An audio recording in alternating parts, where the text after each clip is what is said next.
My name is Mark Phillips. We went to sleep in peace, but woke to find Tony nailed to a tree, his eyes wide open. I should start from the beginning, though. People need context for what happened in Kisatchie Forest that October. They need to understand we weren't idiots. We weren't drunk college kids looking for thrills. We were 5 adults from a mid-sized marketing firm in Baton Rouge, and our regional manager thought a long weekend in the woods would improve team morale. The RV was Rachel's idea. She'd rented it for a discount through some connection her cousin had, said it would be more comfortable than tents and cheaper than cabins. It was a 2015 model, white with brown stripes, big enough for all 5 of us if we didn't mind close quarters. Rachel always had an angle, always knew someone who could get a deal. That's why she was climbing the ladder faster than the rest of us. We left Baton Rouge on a Thursday afternoon in early October. Tony Delgado rode shotgun, messing with the radio and telling his terrible jokes. Jeff Brennan, our senior account manager, sat in the back reading a paperback thriller. Melissa Santos had her earbuds in, staring out the window. I drove.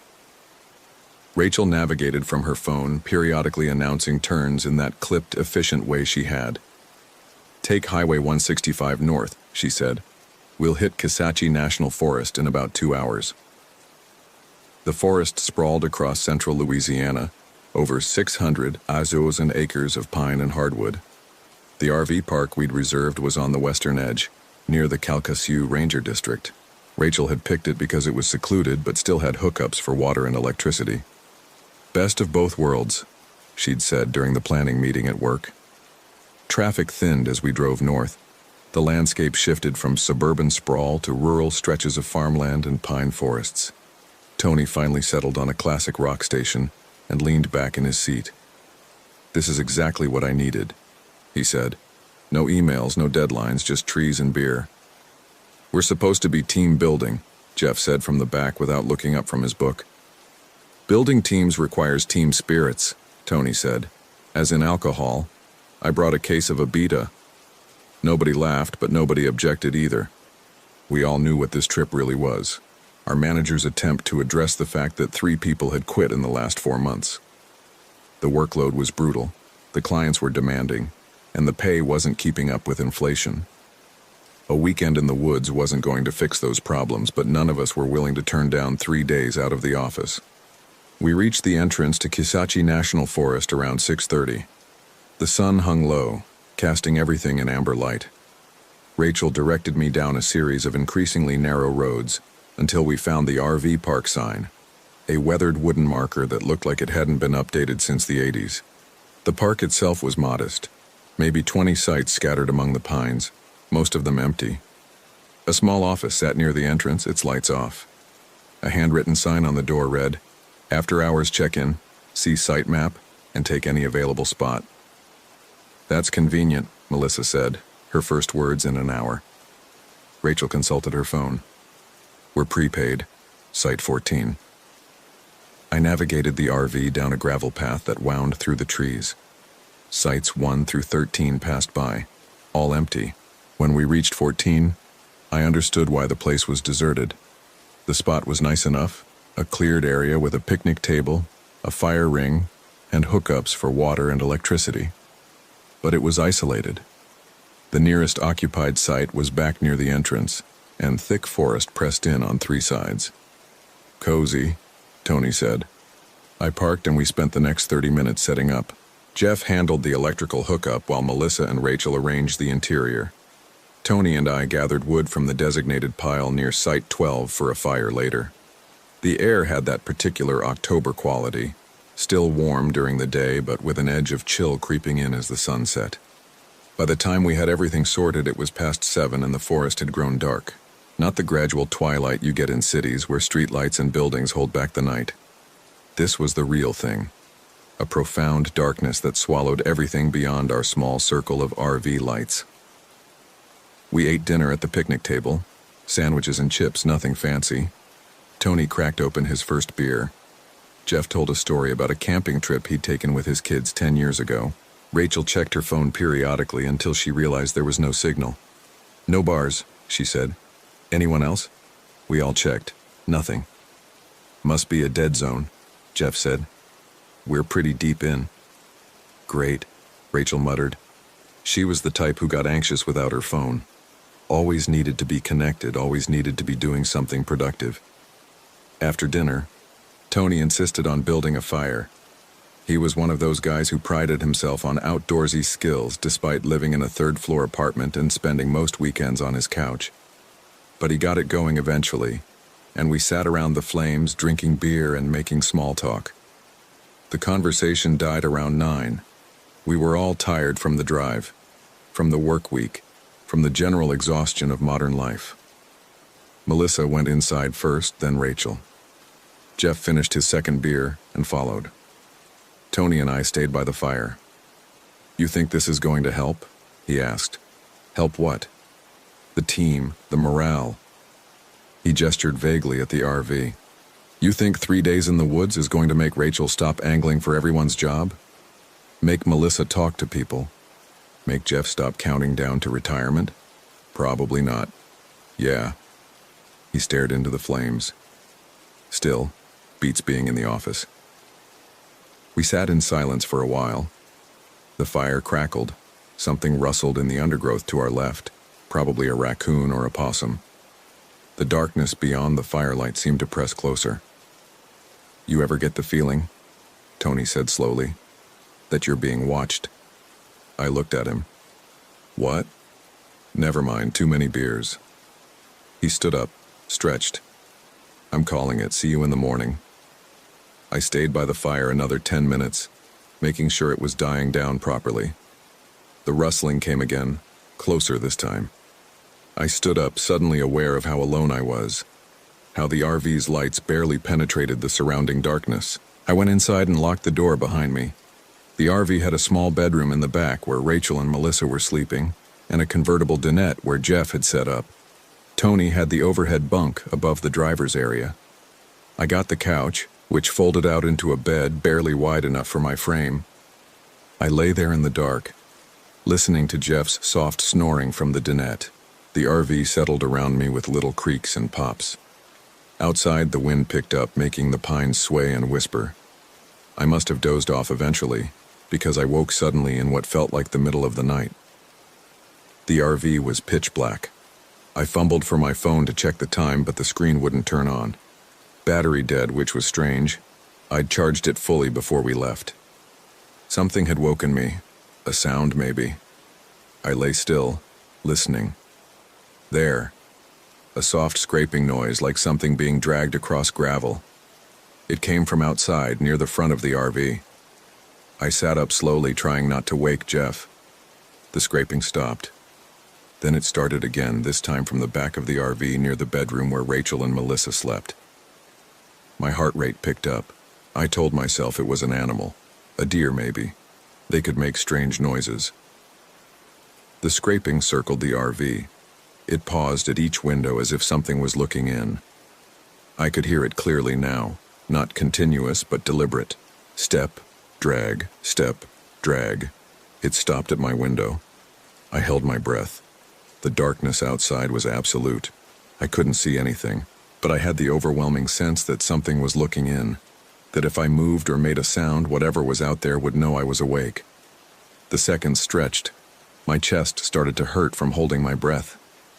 Then it moved on, continuing its circuit around the RV. I waited until I couldn't hear it anymore before I allowed myself to breathe normally. Jeff's snoring had stopped. In the silence, I heard him whisper, "You heard it too?" "Yeah." "What do you think it was?" "I don't know." We lay there in the dark, listening. The sound didn't return. Eventually, Jeff's breathing deepened again into sleep. I stayed awake much longer, staring at the ceiling, jumping at every small noise. When I finally drifted off, I had fragmented dreams about being followed through dark woods by something I couldn't see. I woke to pale morning light filtering through the RV's windows. My neck was stiff from sleeping wrong on the narrow couch. I could hear movement in the back, Rachel or Melissa getting up. The smell of coffee drifted from the small kitchenette. Jeff was already dressed, standing by the window with a mug in his hand. "Morning," I said. He didn't respond. He was staring out the window with an odd expression on his face. "Jeff? Come look at this," I got up and joined him at the window. He pointed toward the tree line, about 30 feet from the RV. At first, I didn't understand what I was seeing. There was a shape in the shadows between two pine trees, something that didn't quite fit the pattern of trunks and branches. Then my eyes adjusted and my brain tried to reject what they were showing me. Tony was nailed to a tree.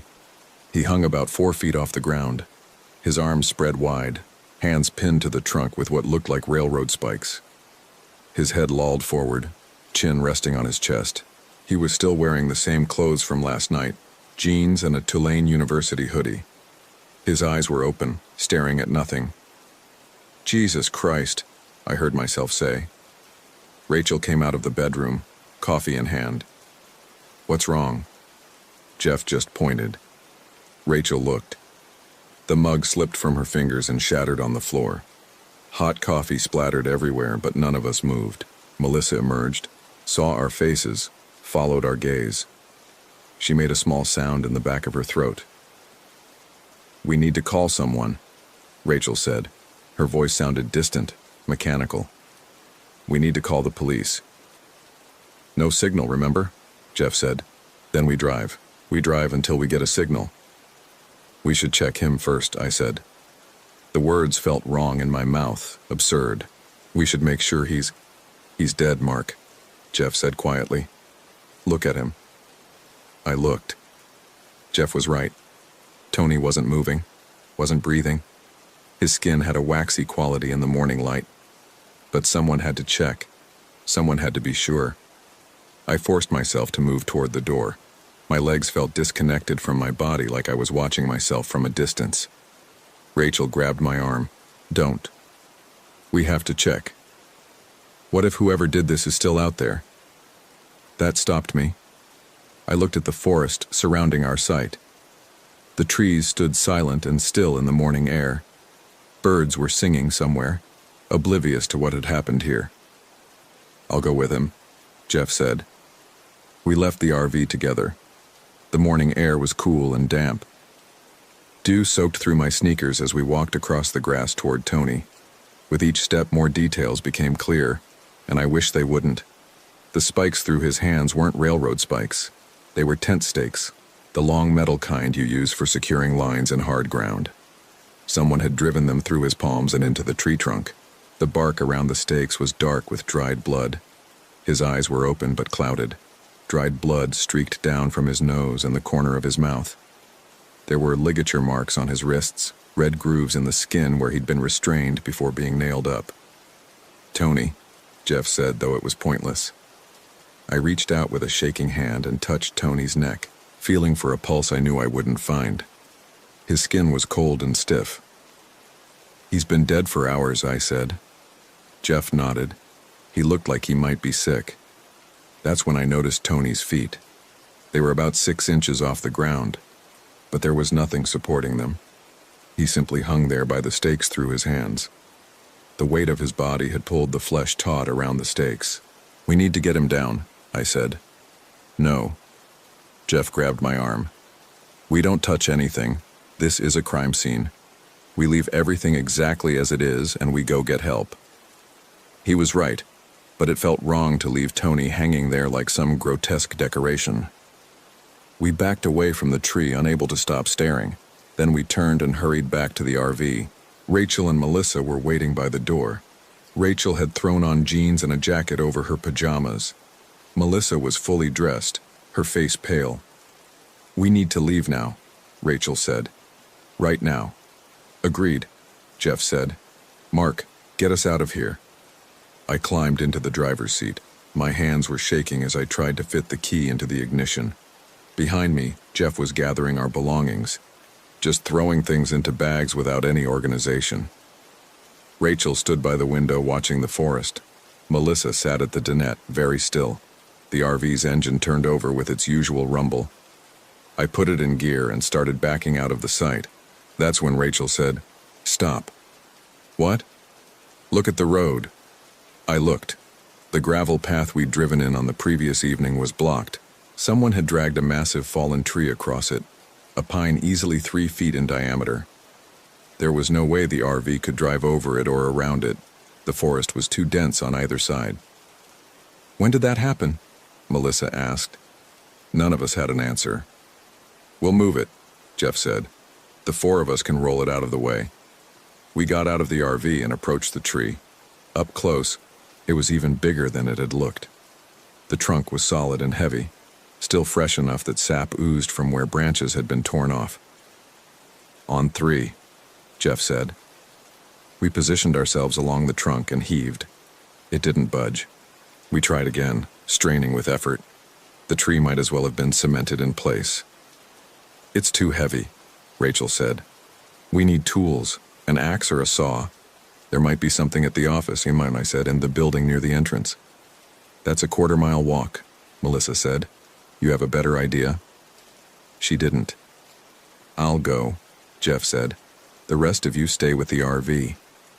"I'm going with you," Rachel said immediately. "Me too," I added. No way was I staying here alone with Tony's body 30 feet away. We left Melissa with the RV, which felt wrong, but she insisted she'd be fine. "Lock the doors," Jeff told her. "Don't open them for anyone except us." The three of us set off down the gravel path. The morning had grown warmer, but I couldn't stop shivering. We walked in silence, our footsteps crunching on the gravel too loud in the quiet forest. We passed the other empty campsites, 13, 12, 11, all deserted. Their picnic tables and fire rings standing like monuments to absent people. The place should have been busier. It was October, prime camping season. The emptiness felt deliberate now, like a trap. "Someone killed him," Rachel said suddenly. "Someone came into our camp last night while we were sleeping and took Tony and killed him." "We don't know that," Jeff said. "What else could have happened? You think Tony nailed himself to a tree?" "I'm saying we don't know anything yet. Let's just focus on getting help." But Rachel was right, and we all knew it. Someone had murdered Tony. Someone who was likely still in the forest, maybe watching us right now. We reached Site 7 when I noticed the smell. Faint at first, then stronger as we continued. A sweet rotten odor that made my stomach turn. "You smell that?" I asked. Jeff nodded. "Something died out here."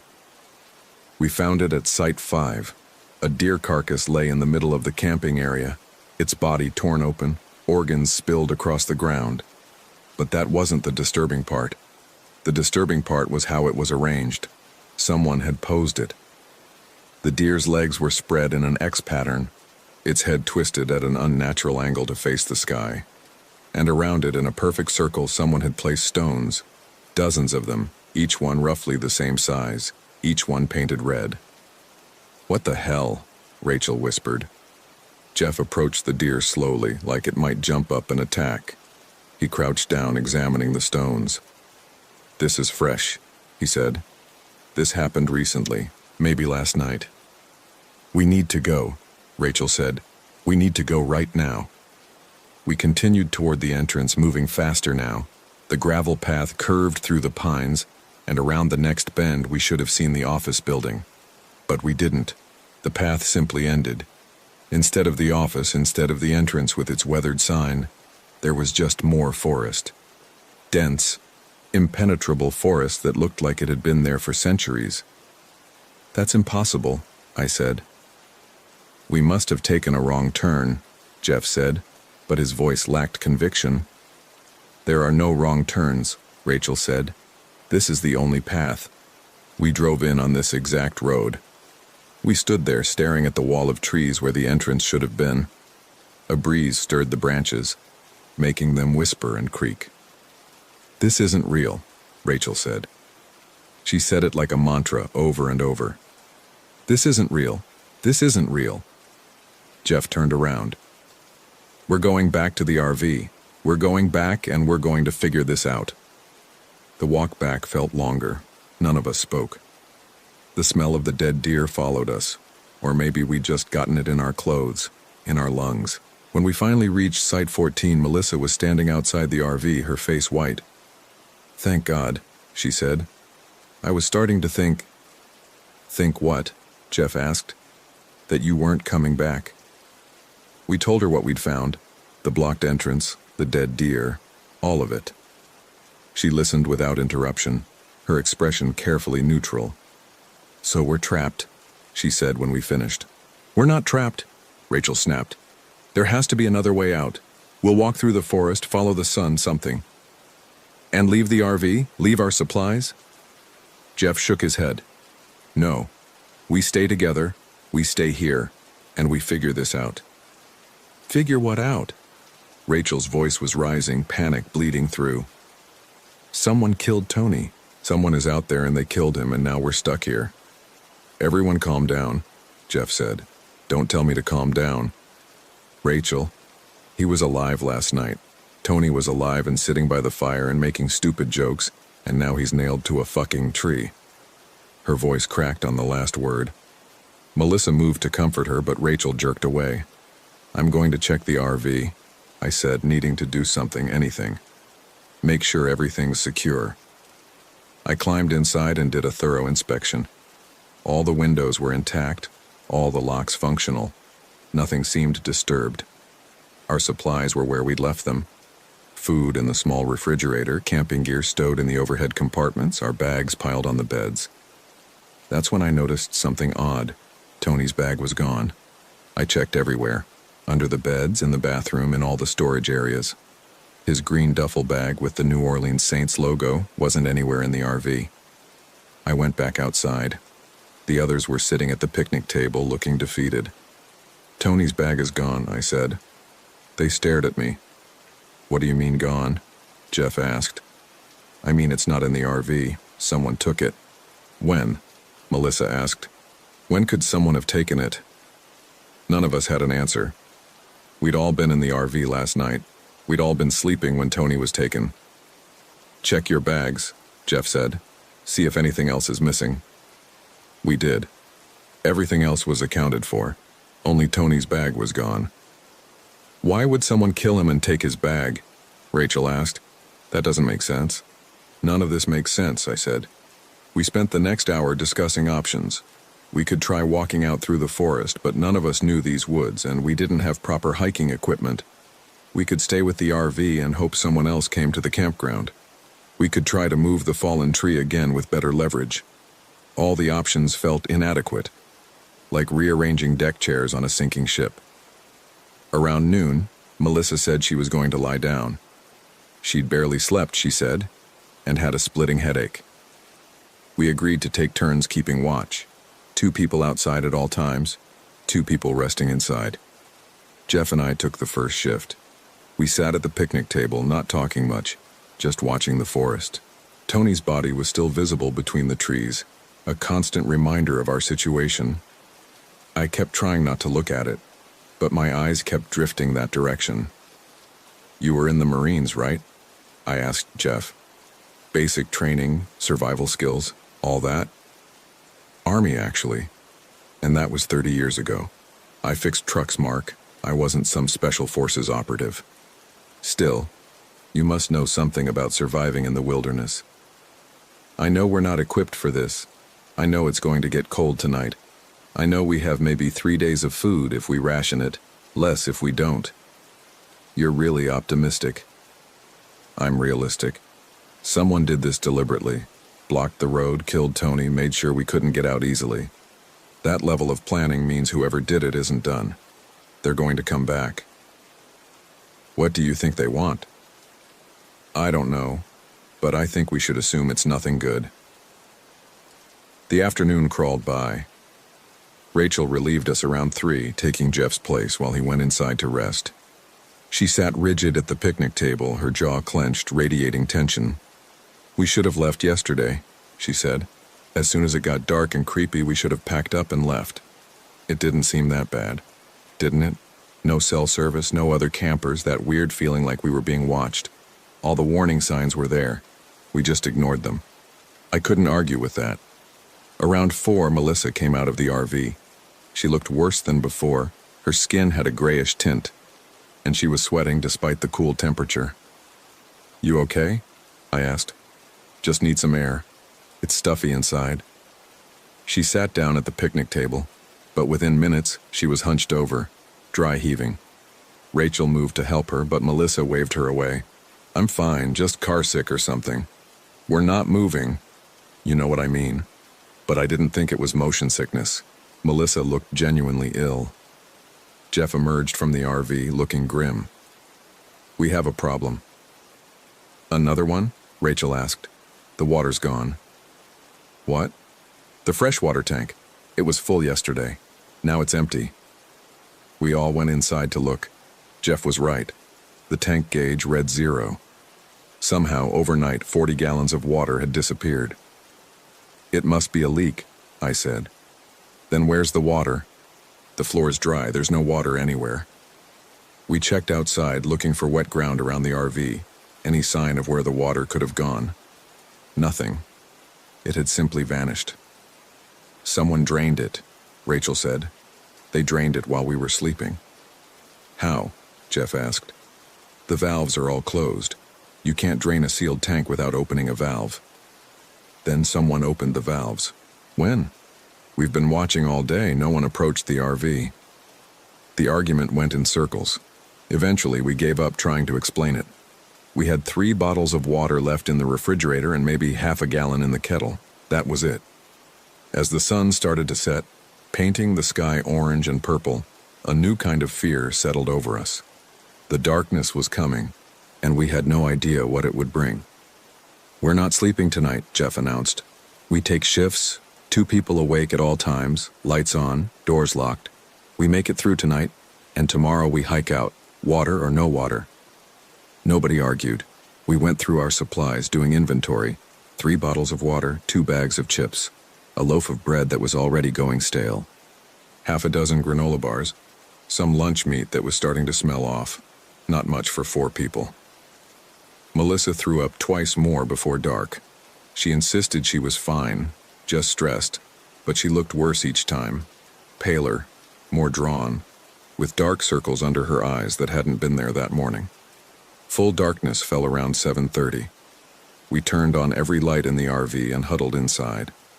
Jeff and I took the first watch while Rachel tried to rest in the back bedroom. Melissa lay on the dinette bench shivering under a blanket despite the temperature being mild. What do you think happened to him? I asked Jeff quietly. To Tony. I think someone took him while we were all sleeping. Drugged us maybe, or just waited until we were deep enough in sleep that we wouldn't wake up. And then they did what they did. But why? Why go through all that effort? Why not just kill us all in our sleep? Jeff was quiet for a long time.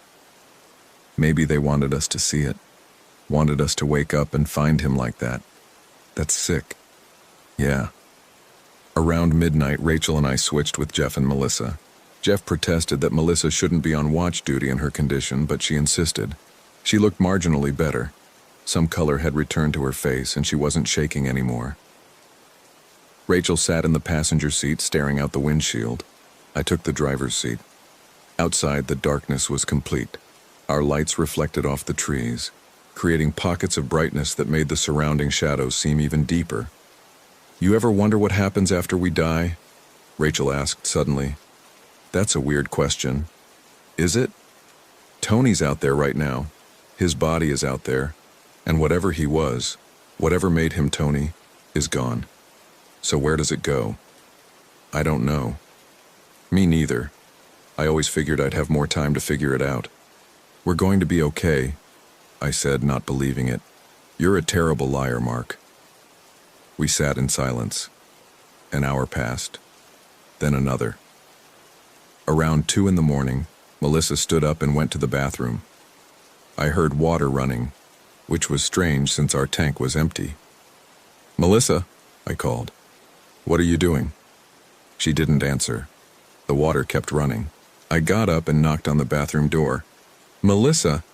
Still no answer. I tried the handle. Locked. Melissa, open the door. Rachel joined me. What's wrong? She's in there and she's not responding. Rachel knocked harder. Melissa, answer us. The water shut off. After a moment, the lock clicked and the door opened. Melissa stood there, looking at us with a strange expression. What? She asked. We were calling you. Why didn't you answer?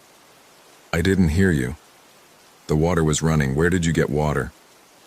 She looked confused. What are you talking about? We heard water running in there. I didn't turn on any water. I don't know. I blanked out for a second. Rachel pushed past her into the tiny bathroom. The sink was dry. So was the toilet. There's no water here, she said. I told you, Melissa said. I didn't run any water. But I'd heard it. We'd both heard it. Clear as day. Water running through pipes, splashing into a basin. Melissa went back to the dinette and lay down. She was asleep within minutes, her breathing deep and even. Too fast, too easy. Nobody falls asleep that quickly, especially not in a situation like this. Rachel and I exchanged looks. Neither of us said what we were both thinking, that something was wrong with Melissa, that whatever was happening here had started to affect her. Dawn came eventually, a gray lightening of the sky that brought no comfort. When Jeff woke up and relieved us, I fell onto the couch and crashed hard, too exhausted to care about the danger. I dreamed of Tony. He was standing in front of me, smiling his usual goofy smile, except his hands were gone, replaced by smooth stumps that ended at the wrists. He kept trying to tell me something, but no sound came out. His mouth moved, forming words I couldn't hear. Then his eyes rolled back in his head and his smile widened wider than any human smile should go, and I saw that his teeth were filed to points. I woke up gasping. Daylight streamed through the RV's windows. My watch said it was past noon. I'd slept for almost 6 hours. I sat up, disoriented, and looked around. The RV was empty. Hello? I called. No response. I got up and checked the bedroom. Empty. The bathroom. Empty. Where was everyone? I rushed to the door and looked outside. Jeff was sitting at the picnic table, his head in his hands. Rachel stood nearby, staring at something in the trees. What's going on? I asked as I climbed out. Jeff looked up. His eyes were red. She's gone, he said. Who? Melissa. We sent her to look for more firewood about an hour ago. She never came back. I felt my stomach drop. You sent her out alone? She insisted. Said she needed to move around, needed to do something. We watched her walk into the trees right there. He pointed. She was only going 20 feet. We could see her the whole time. So where is she? We don't know. 1 second she was there, bending down to pick up branches. The next second she just wasn't. That's impossible. Yeah, well, add it to the list of impossible things happening here. We searched the area where Melissa had disappeared.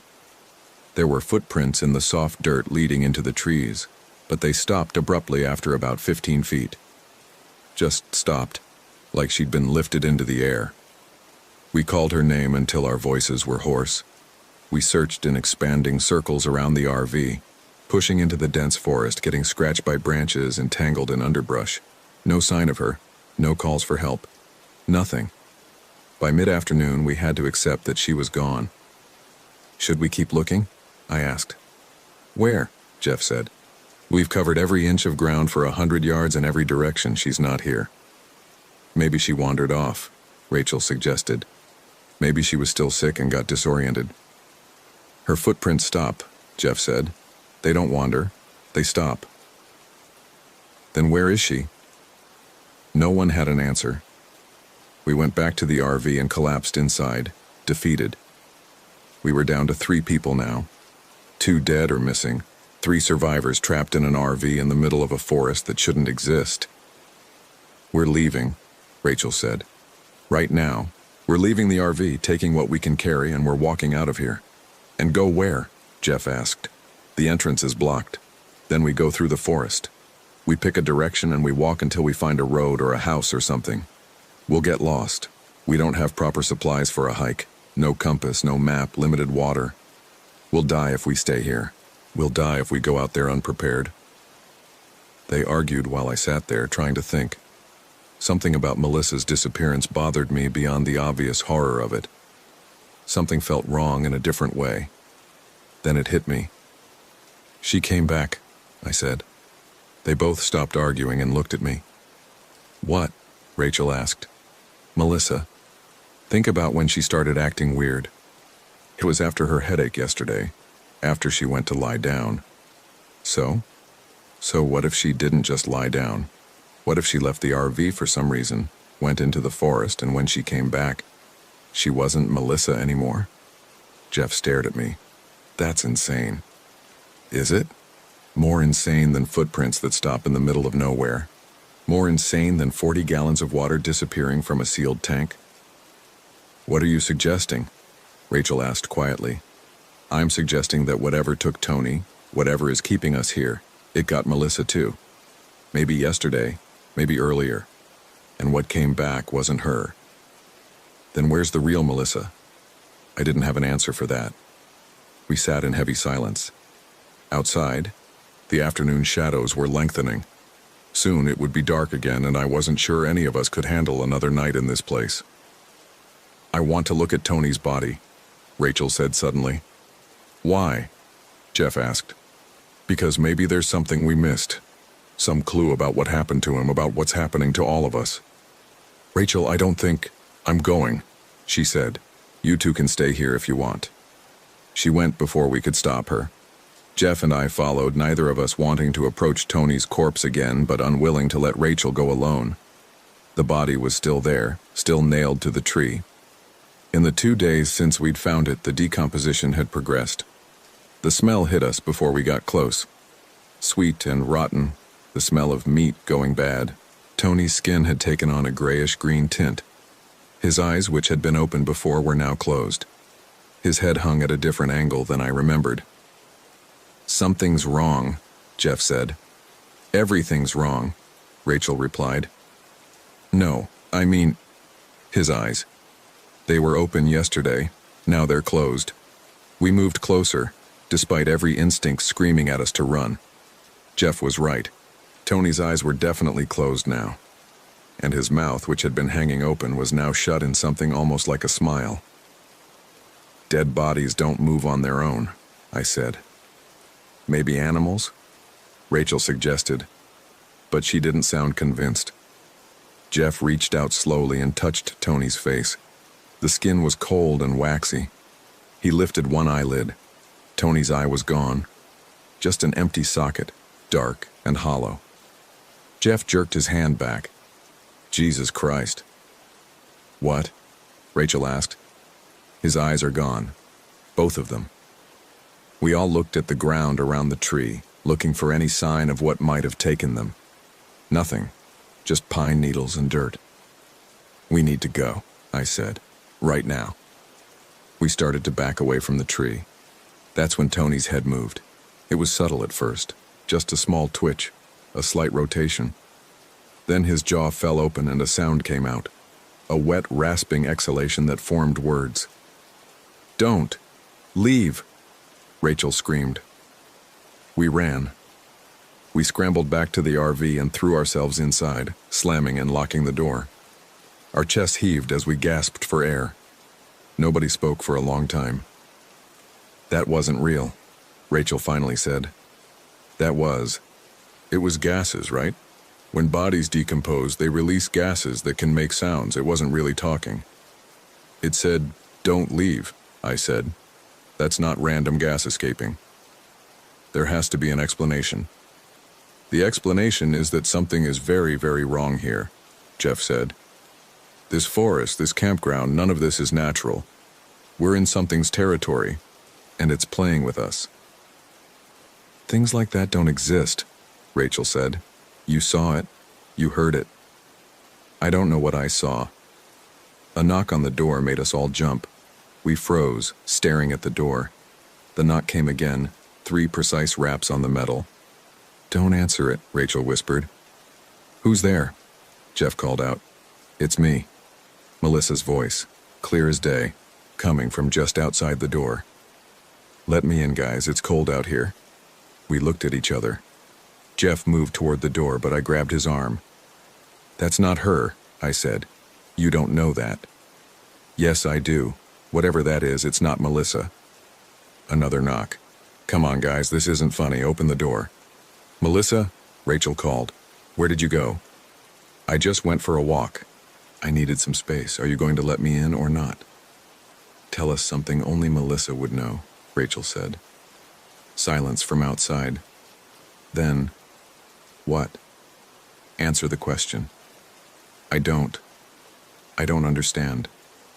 Why are you doing this? Let me in. The door handle rattled as something tried to turn it. The lock held. Let me in. The voice was still Melissa's, but louder now, more insistent. Go away, Jeff said. I know you're scared. I'm scared too. We need to stick together. Please, please let me in. The knocking turned to pounding, fists beating against the door in a frantic rhythm. The whole RV shook with the impacts. Then it stopped. We waited, barely breathing. Minutes passed. Nothing. I moved to the window and carefully looked outside. There was no one there. The picnic table sat empty. The forest stood silent. It's gone, I said. For now, Jeff replied. Night fell for the third time since we'd arrived at Kisachi Forest. We were out of water except for a few sips left in one bottle. The food was gone except for a few crackers. My lips were cracked and my mouth felt like cotton. We kept all the lights on again, burning through the RV's battery. Jeff estimated we had maybe 12 hours of power left, then we'd be in darkness. We leave at first light, he said. No arguments. We take whatever we can carry and we walk out of here. What about Melissa? Rachel asked. What about Tony? They're gone. We can't help them. All we can do is save ourselves. Rachel nodded, but I could see the guilt in her face. We all felt it. We were abandoning our co-workers, our friends. But what choice did we have? Around midnight, I was sitting in the driver's seat when I saw something move in my peripheral vision. I turned to look out the side window. Melissa stood about 20 feet away at the edge of the light. She wasn't looking at the RV. She was looking up at the sky, her head tilted back at an uncomfortable angle. Her arms hung at her sides. She's out there, I said. Jeff and Rachel crowded to the window. We watched Melissa for several minutes. She didn't move except for her chest rising and falling with breath. Then, slowly, she lowered her head and looked directly at us. Her eyes were completely black. Not dark brown, not shadowed. Black from edge to edge, like someone had replaced them with pools of ink. She smiled. It was Melissa's smile, but wrong. Too wide, too knowing. Then she turned and walked into the forest, disappearing between the trees. What do we do? Rachel whispered. Nothing, Jeff said. We stay here. We don't go out there. Whatever that is, it wants us to follow. That was Melissa. That was something wearing Melissa's face. We watched the forest, but she didn't reappear. The darkness seemed to pulse with hidden movement. Shapes that might have been trees or might have been something else. An hour later, Rachel went to use the bathroom. I heard her go in, heard the door close. Then I heard her scream. Jeff and I rushed to the bathroom door. Rachel stumbled out, her face white. Look, she said, pointing. We looked. Written on the bathroom mirror in what appeared to be condensation were two words, midnight tomorrow. What does that mean? Rachel asked. I don't know, Jeff said, but I thought maybe he did. I thought maybe we all did. We had until tomorrow at midnight. That's when whatever was toying with us would finish the game. The rest of the night passed in tense silence. We took turns watching, though none of us could really rest. Every sound made us jump. Every shadow seemed to move with intention. Dawn came slowly, painting the sky gray and pink. We'd made it through another night. 3 of us were still alive.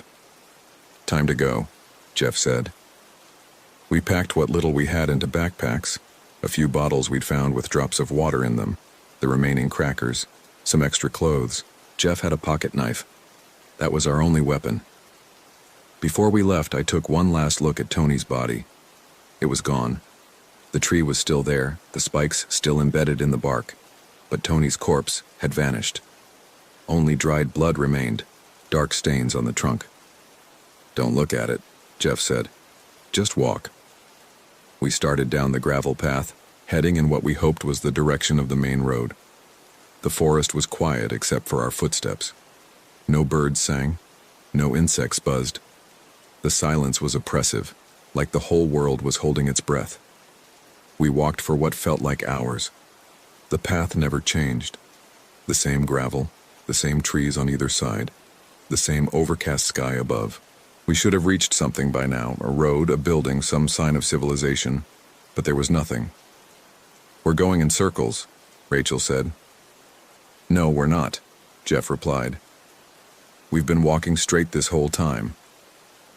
"Then why haven't we gotten anywhere?" She was right. Despite walking for hours, nothing had changed. It was like we were on a treadmill, moving without making progress. "This isn't real," I said. "This whole place, it's not real. It can't be." "It feels pretty fucking real to me," Rachel snapped. We kept walking. What else could we do? The sun reached its peak, then started to descend. By my watch, it was almost 5 p.m. We'd been walking for over 8 hours. My feet ached. My mouth was so dry I could barely swallow. That's when we saw the RV. It sat exactly where we'd left it that morning at Site 14. The picnic table, the fire ring, everything was exactly as we remembered it. "No," Rachel said. "No, no, no, no, no." "We walked in a straight line," Jeff said. "We walked in a straight line for 8 hours. We shouldn't be back here." But we were. There was no denying it. Somehow, impossibly, we'd walked in a massive circle and ended up right where we started. "It's not going to let us leave," I said. "Then we try again," Jeff said. "Different direction." He stopped talking. He was looking at something over my shoulder, his face going pale. I turned around. Melissa stood at the tree line. Next to her was Tony. They both watched us with black eyes and 2 wide smiles. Behind them, shapes moved in the shadows. Human-shaped, but wrong. Too tall or too thin or moving in ways that defied biology. "Run," Jeff said. We ran for the RV. My legs felt like lead, my lungs burning. Behind us, I could hear footsteps, multiple sets getting closer. We reached the RV and threw ourselves inside. Jeff slammed the door and locked it. Immediately, fists started pounding on the exterior, a cacophony of impacts that shook the entire vehicle. Through the windows, I could see them. Melissa and Tony in front, their faces pressed against the glass. Behind them, dozens of others, some that looked almost human, some that didn't, all with those black eyes. All smiling. The pounding intensified. The RV rocked back and forth. Cracks started to form in the windows. "They're going to get in," Rachel said. She sounded detached, like she'd accepted it. Jeff grabbed his pocket knife, the only weapon we had. "Then we fight." The window above the dinette shattered inward. A hand reached through, fingers too long, moving in a way that suggested too many joints. It groped blindly, searching for the door lock. I grabbed a pan from the kitchen and smashed at the hand. It withdrew with a sound like laughter. More windows broke. More hands reached in. The door buckled under the assault. "This is it," I said. "This is how it ends." Then the pounding stopped. The sudden silence was deafening. We stood frozen, weapons raised, waiting for the next attack. It didn't come. Slowly, I moved to the window and looked out. They were leaving. All of them. Melissa and Tony and the others were walking back into the forest, melting into the shadows. Within minutes, we were alone again. "Why did they stop?" Rachel asked. Jeff checked his watch. "It's 11:30. We all understood. They didn't want us dead yet. They wanted us alive for whatever was coming at midnight. The last 30 minutes were the longest of my life. We sat in the darkening RV, watching the clock tick down. None of us spoke. What was there to say? At 11:58, Melissa appeared outside. Just Melissa this time, standing in the clearing, looking at the RV. She raised one hand and beckoned us to come out. "Don't," Jeff said, but I was already moving toward the door. I don't know why. Some compulsion I couldn't fight, or maybe just acceptance. Maybe I was tired of running, tired of being scared, tired of not understanding. "Mark, don't." Rachel grabbed my arm, but I shrugged her off. I unlocked the door and stepped outside. The night air was cool on my skin. The stars overhead were bright, too bright. arranged in patterns that hurt to look at directly. Melissa smiled at me, and for just a moment, she looked like herself again, like my coworker, my friend. "It doesn't have to hurt," she said. "You can join us, it's better here. You'll see." Behind me, I heard the RV door open. Jeff and Rachel had followed me out. We stood together in the clearing, the three of us, facing Melissa and the darkness beyond. "What are you?" I asked. Her smile widened. "We're what comes after. We're what's always been here, waiting." The forest around us began to glow. Not with light exactly, but with something else, a luminescence that existed in a spectrum my eyes weren't meant to see. Shapes moved between the trees, coalescing, taking form. I saw Tony among them, whole again, the wounds in his hands healed. He waved at me and I found myself waving back. The glow intensified. I felt it pulling at me, not physically, but deeper than that, pulling at something essential. "Mark," Rachel said. Her voice sounded very far away. "Mark, we have to go. We have to go right now." But I couldn't move. None of us could. We stood transfixed as the forest came alive around us, as the boundary between what was real and what couldn't be real dissolved like morning mist. The last thing I remember from that night was Melissa reaching out to take my hand. Her skin was cold, but her grip was gentle. "Don't be afraid," she said. "It's almost over." Then my watch beeped midnight, and everything changed. They found us 3 days later. A park ranger doing a routine check discovered the RV at Site 14. We were inside, all three of us, unconscious but alive, dehydrated, malnourished, but alive. We spent a week in the hospital. The doctors said we'd suffered some kind of group psychosis, probably brought on by carbon monoxide poisoning from a leak in the RV's heating system. That was their explanation for our matching stories, our shared delusions. They never found Tony or Melissa. The search parties combed every inch of Kisatchie National Forest within a 10-mile radius of the campground. Nothing. It was like they'd never existed. Except I have the employee directory from work with their photos in it. I have emails from Tony in my inbox, texts from Melissa. They were real. They existed. I tried to tell the investigators what really happened. They nodded and wrote it down, and I could see them thinking, trauma response and PTSD and needs psychiatric evaluation. Eventually, I stopped trying to explain. Jeff retired early. He sold his house and moved to Florida, as far from forests and campgrounds as he could get. Rachel transferred to our company's New York office. We don't keep in touch. I still work at the same firm, still live in Baton Rouge. Sometimes I drive past the exit for Highway 165 North and I think about turning, about going back to Kisatchie to find answers. I never do. But 3 months after it happened, I woke up in the middle of the night with a strange compulsion to check my phone. I had a new text from an unknown number. No words, just a photo. It was a picture of the RV at Site 14, taken at night.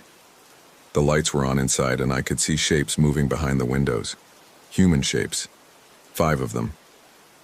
I counted. Me, Jeff, Rachel, Melissa, and Tony. The timestamp on the photo was from 2 days ago. Sometimes, late at night when I can't sleep, I pull up a map and look at Kisatchie National Forest. I zoom in on the campground, on Site 14. According to the satellite view, there's nothing there but trees. No RV, no cleared camping spot, no picnic table. Site 14 doesn't exist. But I remember it. I remember the gravel path, the pine trees pressing close, the smell of the fire. I remember Tony's face as he told his jokes by the firelight. I remember Melissa's black eyes and her too wide smile. Most of all, I remember what she said. We're what comes after. We're what's always been here, waiting. I think about that a lot. About what's waiting in the forest, in the dark places, in the spaces between what we know and what we can't accept. I think about how thin the barrier might be, how easy it would be to slip through. And I think about that photo on my phone, the one I deleted, but that keeps reappearing.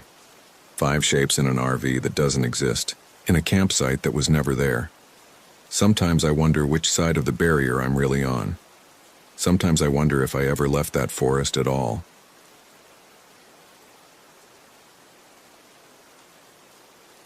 My name is Jessica Lane. At least I think it is. I found my driver's license this morning in the glove compartment of the RV, and that's what it says. Jessica Marie Lane, age 28, from Portland, Oregon.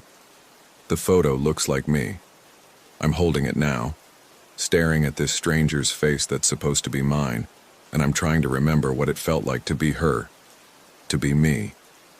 But I'm getting ahead of myself. Let me start from the beginning, or what I think is the beginning. We arrived at Fish Lake National Forest on a Thursday. I know this because I found a calendar in the RV with the date circled, October 12th, 2023. Someone wrote Fish Lake with 3 exclamation points. The handwriting looks like mine, but I can't be sure. There's a receipt from a gas station in Richfield, Utah, time-stamped at 2:47 p.m. that same day. These are the facts I have. Everything else is fragments. I was with someone, a man. I know this because there are men's clothes in the RV, size large, and his toothbrush is in the bathroom next to mine. Blue, not red. I think his name was David, but that might be wrong. When I try to picture his face, I see features that could belong to anyone. Brown hair, maybe? Glasses? I'm not sure. The harder I try to remember, the more it slips away, like trying to hold water in my hands. The RV park was nearly empty when we got there. I remember that part clearly, or at least I think I do. There were only 3 other RVs in the loop, spread out with empty spaces between them. The park ranger who checked us in had a thick gray beard and didn't smile. He gave us a map and said something about the weather, but I can't recall what. Was it supposed to rain? Snow? I don't know. We parked in spot 17. I know this because there's a wooden post outside with the number on it, and I've checked it maybe 50 times in the past 3 days. Or has it been 3 days? The calendar shows it should be October 15th now, but my phone died, and I can't find the charger. And the RV's clock is blinking 12:00 like it's been reset. The fog came on the first night. I remember we made dinner, or I think we did. There's a dirty pan in the sink with remnants of what looks like scrambled eggs, but that could be from any meal. We might have talked about hiking the next day. There's a trail map on the table with a route marked in pencil. Someone drew a little star near something called Mill Meadow Reservoir. Around 9 p.m., I'm guessing based on how dark it was, the fog rolled in. Not normal fog. This was thick, the kind where you can't see 3 feet in front of you. It pressed against the RV windows like something solid, and the temperature dropped fast. I remember putting on a sweatshirt, dark blue with a coffee stain near the hem. What I don't remember is going to sleep. There's a gap, a blank space where hours should be. One moment I was sitting at the small dining table, looking at the fog through the window, and the next I was waking up on the floor next to the bed, fully clothed with no memory of how I got there. The man, David, I'll call him David, was gone. His side of the bed hadn't been slept in. The sheets were pulled tight, military corners, like in a hotel. I know he was the one who made the bed because I never fold corners like that. Or maybe I do. I don't know anymore. When I looked outside, the fog was still there, but different. Thinner in some places, thicker in others, moving in ways that didn't match the wind. I opened the door and called out his name. David! My voice sounded wrong, like I was hearing it through water. No response. I should have been more worried. I should have panicked. But instead, I felt this strange calm, like I was watching myself from outside my body. I put on shoes, sneakers, not hiking boots, and stepped out into the fog. The air smelled metallic. Copper, maybe. Like old pennies or blood, though there was no blood that I could see. The fog moved around me, and I walked toward the nearest RV, 2 spots down. Number 15. There was a light on inside, a warm yellow glow that looked inviting. I knocked on the door. No answer. I knocked again, harder this time, and said, "Hello? Is anyone there?" The door opened, and a woman stood there. She was maybe 40, with short blonde hair and a confused expression. She stared at me like she'd never seen another person before. "Do you know where—" I started to say, but then stopped because I couldn't remember what I was going to ask. Where what? Where who? The thought was gone. "I'm sorry," the woman said. "I don't." "Who are you?" "Jessica," I said automatically. "I'm in spot 17. Have you seen—" But again, the words disappeared. Seen who? What was I looking for? The woman's face crumpled. "I don't know who I am," she whispered. "I woke up and I can't remember my name. My husband is here, I think. There's a man in the bedroom, but I don't know if he's my husband or just someone who's here. And I can't remember what his name is or my name or—" She started crying and I didn't know what to do. "It's okay," I said, even though it wasn't. "It's probably just— maybe you hit your head or something, or you're still half asleep." But I knew that wasn't true. Because standing there looking at this crying woman whose name I didn't know, I realized I couldn't remember my mother's face, or my childhood home, or what I did for work.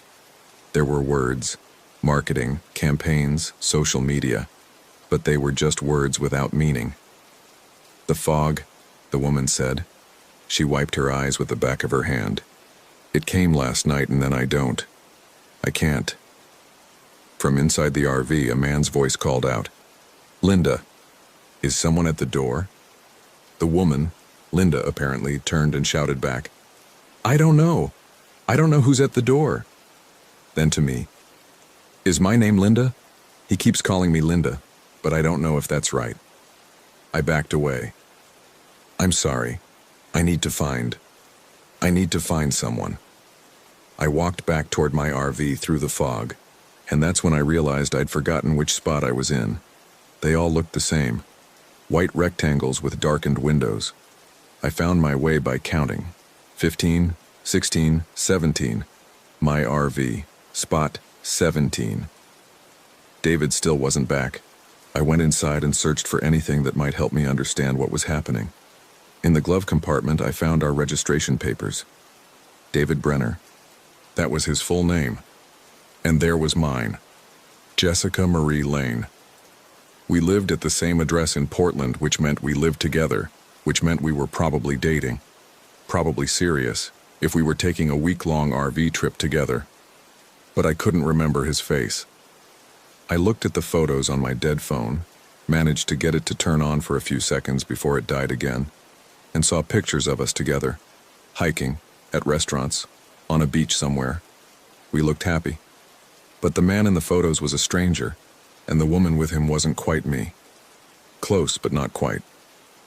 Around noon, I think it was noon, the light had that flat midday quality. Someone knocked on my door.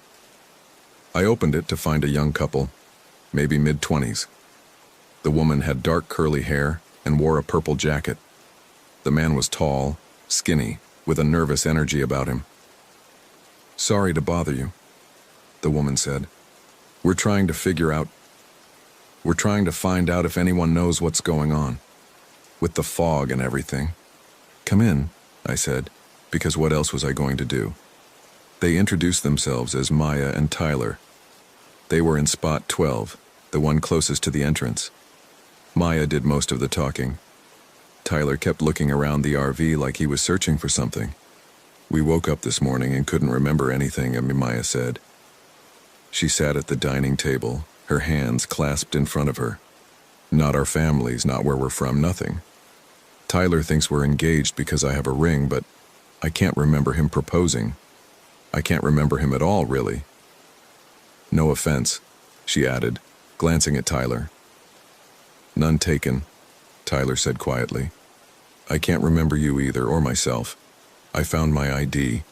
Says I'm Tyler Chen from Sacramento, but I don't know what that means. Sacramento could be on the moon for all I know." I told them about David being missing, about the woman named Linda who couldn't remember her own name.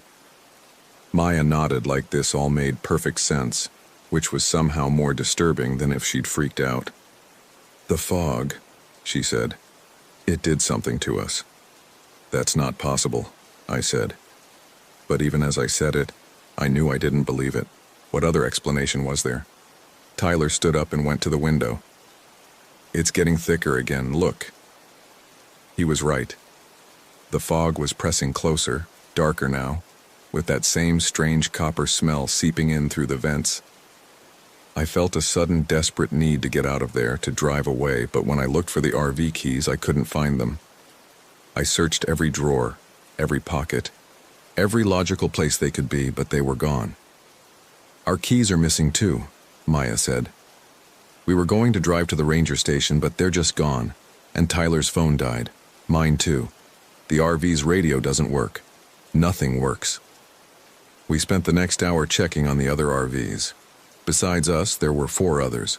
Linda and her husband in spot 15, an elderly man by himself in spot 9, and another couple in spot 6 who introduced themselves as Robert and Jennifer.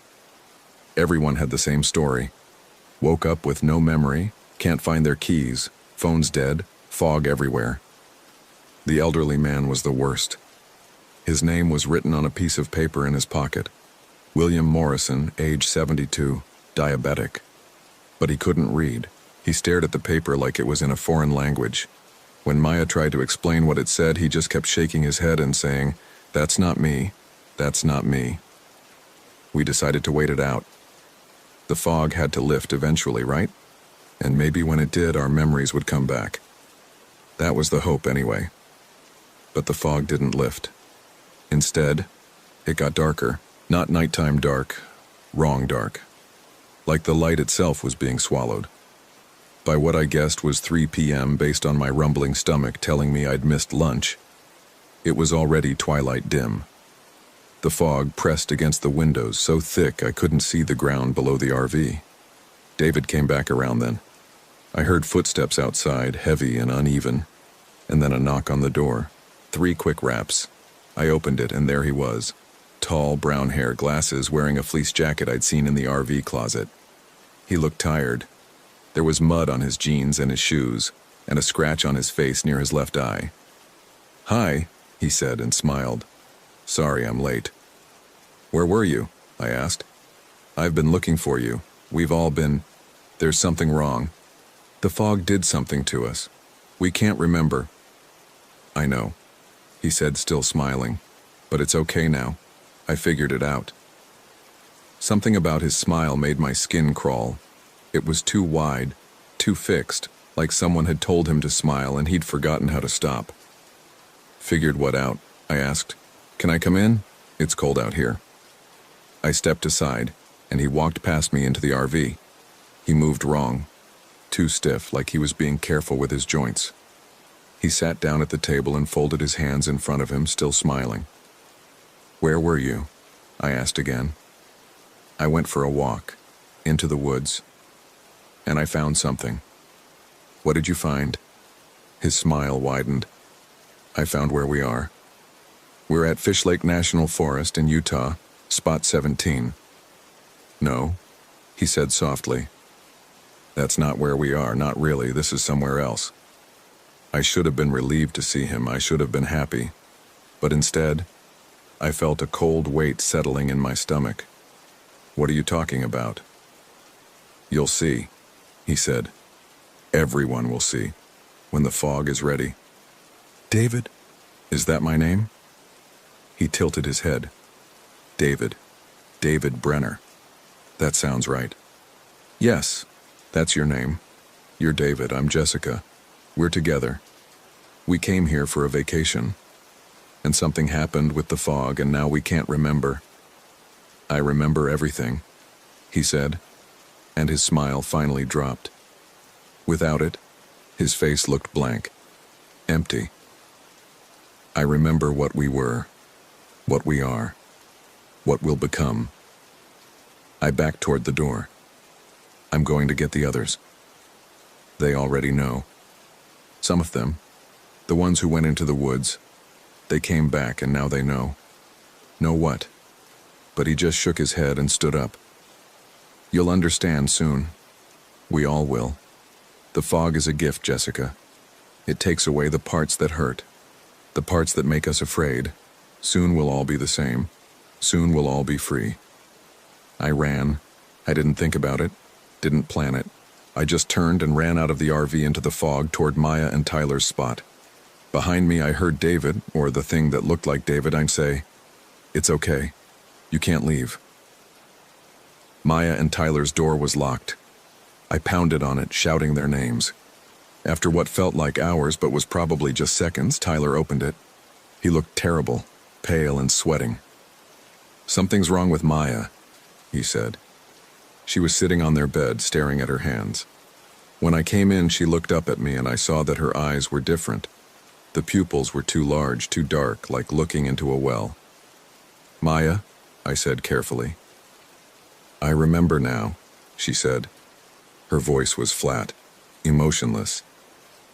"I remember what I am. What we all are." "What are you talking about?" "We're not people," she said. "We never were. People are somewhere else. We're what's left when people go away." Tyler grabbed my arm. "She's been like this for an hour. She went outside to look for firewood and came back like this. I don't know what to do." "David came back too," I said. "He's the same way." "The same way as what?" I didn't know how to explain it. "Wrong. He's wrong." Outside, the fog was so thick now I could barely see the neighboring RV. The light was dying fast and I realized I had no idea what time it was or how long we'd been here. 1 day, 2 days, more. Time was slippery, refusing to stay in place. We found Linda and her husband in their RV. The husband, I never learned his name, was sitting at the table with a knife in his hand. Not threatening, just holding it, looking at the blade like he'd never seen one before. "He won't talk," Linda said. She looked exhausted, her eyes red from crying. "He just sits there. He came back from the woods an hour ago and now he won't talk." "Don't let him near you," I said. "Something's wrong with the people who went into the woods." "I know," Linda whispered. "I know something's wrong. But he's my husband. I think he's my husband. I can't just leave him." But she couldn't remember his name either. Couldn't remember if they had children, or where they lived, or how long they'd been married. The fog had taken all of that. The old man, William, was dead. We found him in his RV when we went to warn him. He was lying on the floor, peaceful, like he'd just decided to lie down and never get up. There was no blood, no signs of violence. He'd just stopped. "Heart attack, maybe," Tyler said, but he didn't sound convinced. "Or he gave up," I said. "We couldn't bury him. The ground was too hard and none of us wanted to go into the woods. So we left him there, covered with a blanket, and moved on to the last RV, Spot 6, where Robert and Jennifer were staying. They were both wrong." I knew it the second Jennifer opened the door. She had that same too wide smile, that same empty look in her eyes. Behind her, Robert sat at the table, staring at nothing. "Hello," Jennifer said brightly. "We've been waiting for you." "Waiting for what?" Tyler asked. "To help you understand. The fog wants to help you understand." Maya pushed past us. "Yes," she said. "Yes, I understand now. It's better this way. Without memory, without past, without fear." "Maya, stop!" Tyler tried to grab her, but she shook him off and went inside the RV with Jennifer and Robert. Through the window, I watched them sit together at the table, all three of them smiling that terrible smile. They looked like mannequins, like props in a store window. Not quite human. "We have to go," I said to Tyler and Linda. "We have to get out of here." "How?" Linda asked. "The keys are gone. The ranger station is 5 miles away. It's dark. The fog." "We walk," I said. "We follow the road. If we stay here, whatever got to them will get to us." Tyler nodded. "Okay, let's do it." But Linda shook her head. "I can't leave him, my husband. Even if he's not right, I can't leave him." "Linda, you go," she said. "I'll stay. Maybe when the fog lifts, he'll be himself again."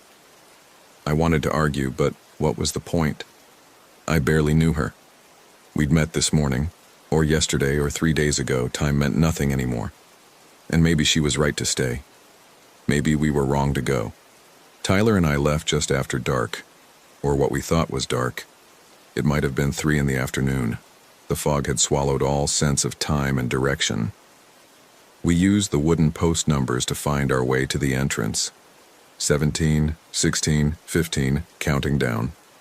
At spot 12, Tyler stopped. "Wait," he said. "I need to get something from our RV. We don't have time." But he was already running. I stood there in the fog, alone, listening to nothing. No wind, no animal sounds, no distant cars. Just silence, and that copper smell, and the feeling of being watched by things I couldn't see. Tyler came back carrying a backpack. "Flashlight," he said. "Water bottles, just in case." We walked toward the entrance. The ranger station should have been right there at the head of the loop. I'd seen it when we drove in. A small wooden building with a parking lot. But when we got to where it should have been, there was nothing. Just more fog and more empty space. "This isn't right," Tyler said. "The entrance should be here." We kept walking, following what we thought was the road. But the road kept curving back on itself, looping around and around. After what felt like hours, we found ourselves at spot 17 again. My RV, back where we started. "No," Tyler said. "No, we've been walking away from it. We didn't turn around." But we had, somehow. The fog had twisted the road, or twisted our perception, or twisted something fundamental about the space we were in. David was waiting outside my RV, still smiling. "You came back," he said. "I knew you would." "We're not staying," I said. "We're getting out of here." "There's no out," David said gently. "There's only here. This is where we live now, where we've always lived. The fog showed me. It can show you too." Tyler stepped forward. "Stay away from us." David looked at him with that empty smile. "You're afraid. I was afraid too. But the fog takes the fear. It takes everything that makes you hurt. Don't you want that? Don't you want to be free?" "Free from what?" I asked, even though I didn't want to know the answer. "From being," David said, "from the weight of being a person. The fog takes it all away. The memories, the pain, the knowledge of death. Soon you won't remember anything. Soon you'll just be empty and clean and free." He reached out toward me, and I saw that his fingernails were black. Not painted black. Black like rot, like something dead. When his fingers touched my arm, they felt cold. Corpse cold. I pulled away and ran again, Tyler right behind me. We ran back into the fog, away from David, away from the RVs, into the woods. Branches scratched at my face and arms, and I didn't care. All I cared about was getting away from that smile, that voice, those dead fingers. We ran until we couldn't run anymore, until our lungs burned and our legs gave out. We collapsed in a small clearing, gasping for air. The fog was thinner here, just barely, enough that I could see the ground and the trees. "What is this place?" Tyler asked. "What's happening to us?" I didn't have an answer. But sitting there in that clearing, catching my breath, I noticed something. A pattern in the trees. They were arranged in a circle around us, perfect and deliberate. Not natural, and carved into every trunk at eye level were symbols. Not letters, not numbers, just shapes that hurt to look at. They seemed to move when I wasn't looking directly at them, writhing and changing. "Tyler," I said, "look at the trees." He saw the symbols and went pale. "What are those?" "I don't know, but we need to leave now." We stood up, turned to go, and found Maya standing at the edge of the clearing. She hadn't been there a second ago. She just appeared, like the fog had formed her out of nothing. "You can't leave," she said in that flat, empty voice. "This is where we are. This is where we've always been. The fog showed me. We're not in Utah. We're not in the world. We're in the place between, where things go when they're forgotten." "Maya, you're not making sense," Tyler said. "You're sick or something. The fog did something to you, but we can fix it. We can get you help." She shook her head slowly. "There is no help. There's only forgetting. Come with me. David and the others are waiting. We're all together now. We're all the same. Soon you will be too. She took a step toward us, and that's when I saw it. Her shadow. It was moving wrong, bending at angles that didn't match her body, and it was getting larger, spreading across the ground like spilled ink. We ran again. Deeper into the woods, away from the clearing and the symbols and Maya's wrong shadow. I don't know how long we ran. Time was soup, thick and impossible to measure. It might have been minutes or hours or days. Eventually, we stumbled onto a trail. A real trail with markers and everything. Tyler checked his backpack and found a crumpled map. Somehow, impossibly, it showed us exactly where we were, about 2 miles from the main road. If we follow this, Tyler said, pointing at the map, we can get to the highway. We can flag down a car. We can get help. It sounded too good to be true. But what choice did we have? We followed the trail. It wound through the forest, up hills and down into ravines. The fog stayed with us but didn't get thicker. I started to hope. Maybe we really were getting out. Maybe the fog's hold was weakening. Then we came to a bridge. A small wooden bridge over a creek, probably used by hikers. Tyler went first, his footsteps echoing on the planks.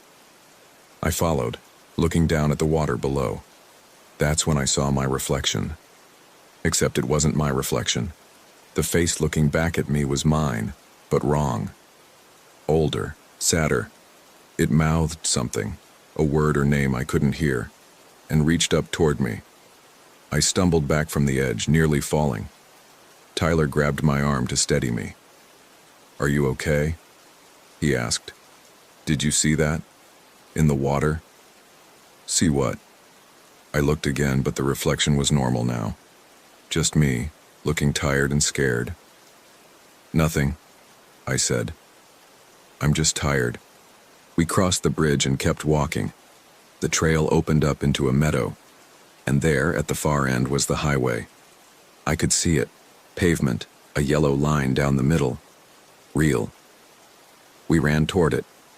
We were almost there, almost free, when Tyler stopped. "Wait," he said. "Jessica, wait." I turned. "What?" He was staring at me with a strange expression. Confusion, maybe, or fear. "What's your name?" he asked. "Jessica, you know that." "Do I?" He looked down at his hands. "I can't. I don't remember. I don't remember who you are or why we're running or where we came from." "Tyler, no. Don't do this. We're almost out. Just a little further." But he was shaking his head. "Tyler, is that my name? It doesn't feel right. Nothing feels right. Why are we in the woods?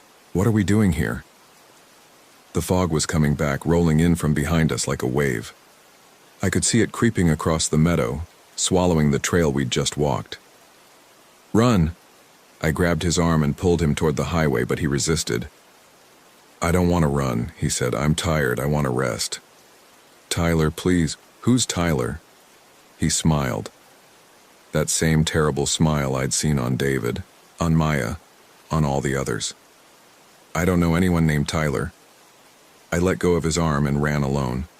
Across the meadow, toward the highway, toward escape. The fog chased me, but I was faster. I was going to make it. I reached the highway. I stood on the pavement, gasping, crying, and looked back. The meadow was gone. Just fog, solid and impenetrable. Tyler was somewhere in there. Lost. Everyone was lost. But I'd made it out. I was safe. I started walking along the highway, looking for a car, a gas station, anything. I walked for what felt like hours. The sun was setting, or I thought it was. The sky was turning dark anyway. And then I found it. The entrance to Fish Lake National Forest. The wooden sign, the ranger station, the parking lot. No, that was impossible. I'd walked away. I'd escaped. I was on the highway, miles from the campground. But there it was, and there were the RVs. All of them, including mine. Spot 17. I walked up to my RV on numb legs. The door was unlocked. Inside, everything was exactly as I'd left it. My phone on the table, the calendar on the wall, the dirty pan in the sink, and sitting at the dining table, smiling, was David. "Welcome back," he said. "I was wondering when you'd arrive." "This isn't real," I said. "I got out. I made it to the highway." "Did you?" He tilted his head. "Or did you just walk in a circle? The fog does that, you know. It makes you think you're leaving when really you're staying. Really, you're always staying." I sank into the chair across from him. I was so tired. Too tired to run anymore. "What is this place?" I asked. "What happened to us?" "We forgot," David said simply. "We came here and we forgot who we were, and now we're whoever we decide to be, or no one at all. It's peaceful, really, once you stop fighting it. I don't want to forget. You already have. You can't remember your mother's face, can you? Or your childhood, or what you do for work. It's all gone, Jessica. The fog took it, and soon it will take what's left." He stood up and walked to the door. Before leaving, he turned back to me. "The others are waiting," he said. "When you're ready, come join us. We're all together now. We're all the same."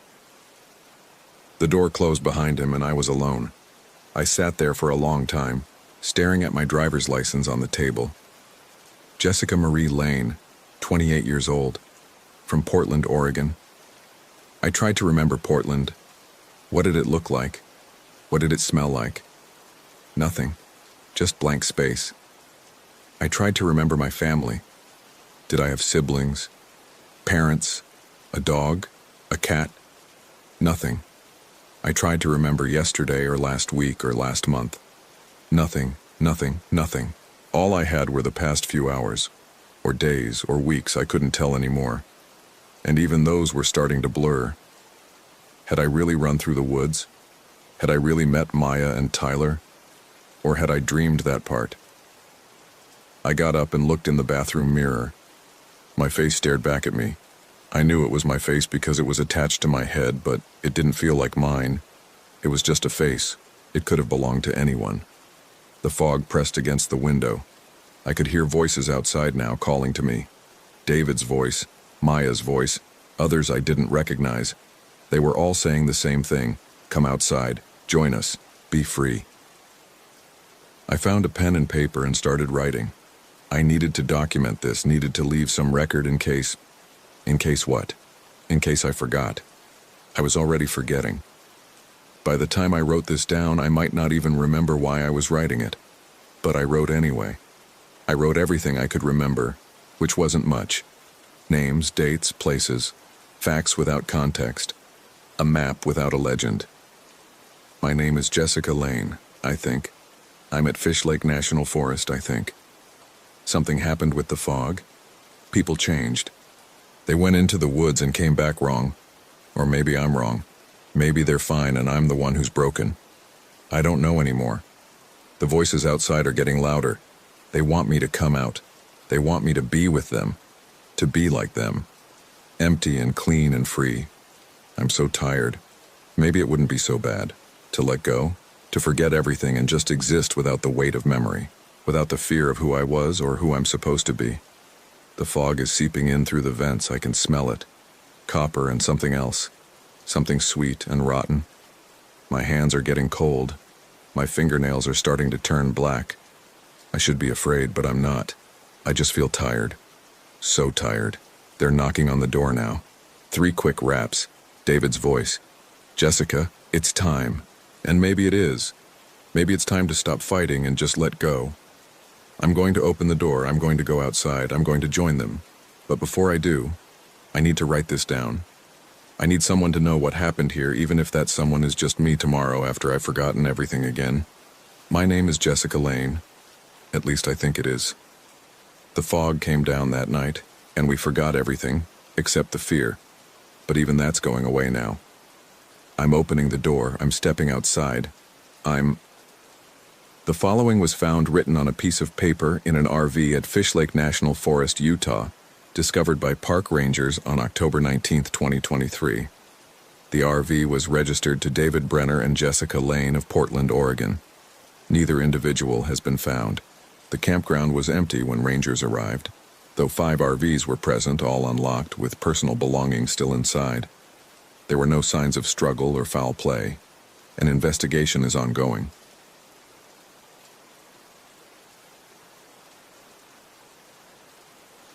My name is Emily Carter. This happened last September, and I'm still trying to make sense of it. My boyfriend David and I rented an RV for a week-long trip to Great Basin National Park in Nevada. We'd been planning it for months. Both of us needed to get away from work, from the city, from everything. David had just finished a brutal project at his architecture firm, and I was burned out from teaching. We thought a week in the wilderness would fix us. I should have known something was off when we couldn't find the campground. We left San Francisco on a Tuesday morning. The drive took longer than expected, traffic through Sacramento, then the endless stretch of highway through the desert. By the time we crossed into Nevada, it was late afternoon. David was driving. I had the GPS pulled up on my phone, and he had the dashboard navigation running on the RV's built-in system. "Turn right in 500 feet, the phone said. "Continue straight," the dashboard said at the same time. David laughed. "Well, which is it?" I looked at both screens. They showed different routes entirely. "That's weird. Mine's saying to take Highway 487. Yours is saying to stay on 50. Let's go with the dashboard one. It's probably more updated for RVs." So we stayed on 50. The sun was getting low, casting long shadows across the sagebrush. We passed a gas station, a few scattered houses, and then nothing. Just desert and mountains in the distance. After about 40 minutes, my phone started acting up. The GPS dot that represented us kept jumping around the map, placing us miles from where we actually were. Then it would snap back, then jump again. "Is your signal okay?" I asked David. He glanced at the dashboard. "Yeah, it's fine. Says we're about 20 minutes from the campground." But 20 minutes later, we weren't there. The dashboard said we'd arrived at our destination, but we were just on an empty stretch of road. No campground sign, no entrance, nothing. David pulled over. "Let me check the reservation." I pulled it up on my phone.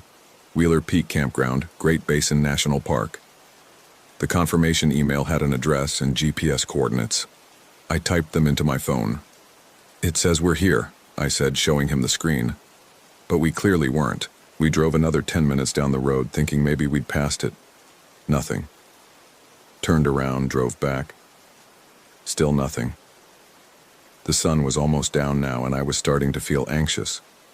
We'd been on the road for nearly 12 hours. "There," David said, pointing. A dirt road branched off the highway, barely visible. No sign, but it looked like it could lead to something. We took it. The road was rough, full of potholes. The RV lurched and groaned. After about 2 miles, we came to a clearing with a few fire rings and picnic tables. It didn't look like an official campground, more like a dispersed camping area. "This'll work for tonight," David said. "We can figure out where the actual campground is in the morning." We parked, set up for the night. It was fully dark by then. No moon, just stars.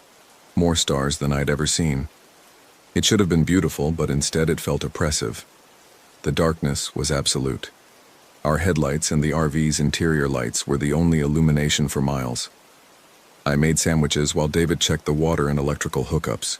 There weren't any, which meant we were running on the RV's battery and water tank. Fine for one night. "At least there's no one else here," David said, coming back inside. "We've got the place to ourselves." That should have been comforting, but it wasn't. We ate, tried to relax. I wanted to call my sister, let her know we'd arrived safely, but I had no signal. David didn't either. "We're probably too far from a tower inn," he said. "We'll have signal tomorrow when we get to the actual campground." We watched a movie on my laptop until the battery got low, then went to bed. The RV had a queen bed in the back. It was comfortable enough, but I couldn't sleep. Every sound seemed amplified. The wind against the RV's sides, something scuttling outside, a distant coyote howl. "You awake?" I whispered to David. "Yeah. This place feels wrong." "It's just because it's unfamiliar." We'll laugh about this tomorrow. But we didn't. I woke up around dawn. David was already up making coffee. I could smell it before I opened my eyes. "Morning," he said when I came out to the kitchenette. "Sleep okay?" "Not really." "Me neither. But look, sunrise." The desert was beautiful in the early light, all reds and golds. The anxiety from the night before seemed silly now. After breakfast, we decided to try finding the real campground again. I plugged the coordinates into my phone's GPS. It showed us a route. Backtrack to the highway, drive north for 8 miles, turn right. We followed the directions exactly. 8 miles north, turned right onto another dirt road. This one was even worse than the first. The RV rocked violently over the ruts. After about a mile, the road dead-ended at a dry creek bed. "This can't be right," David said. I checked the GPS. According to it, we'd arrived at our destination, but there was nothing here. "Let me try the dashboard GPS," David said. He programmed in the coordinates.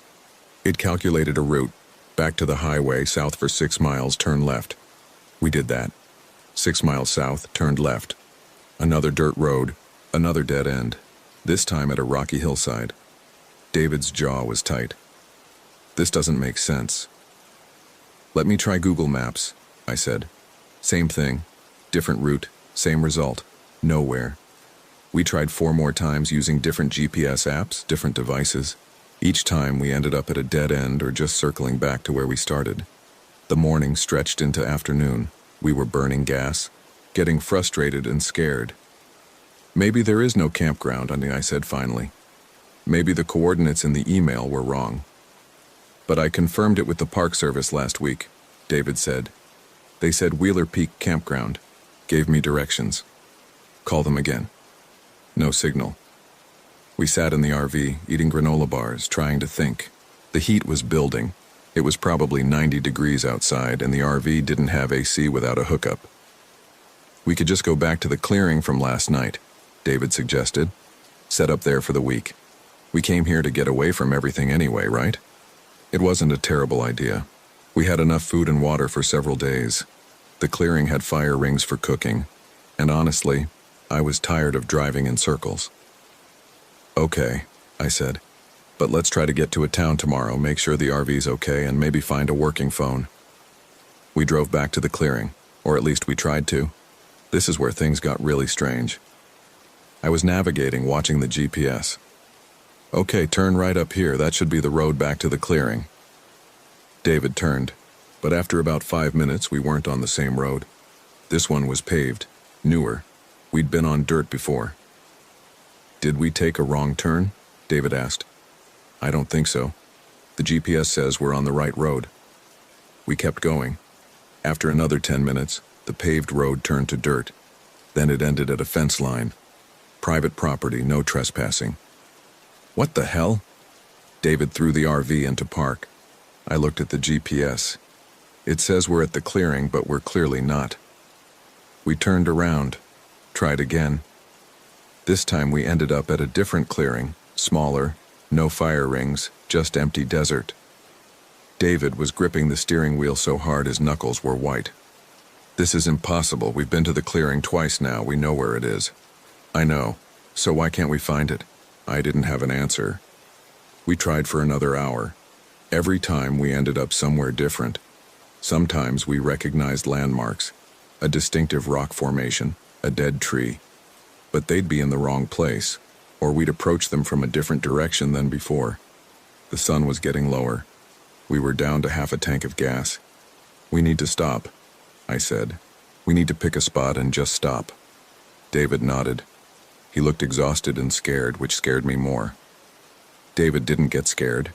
He was the steady one, the problem solver.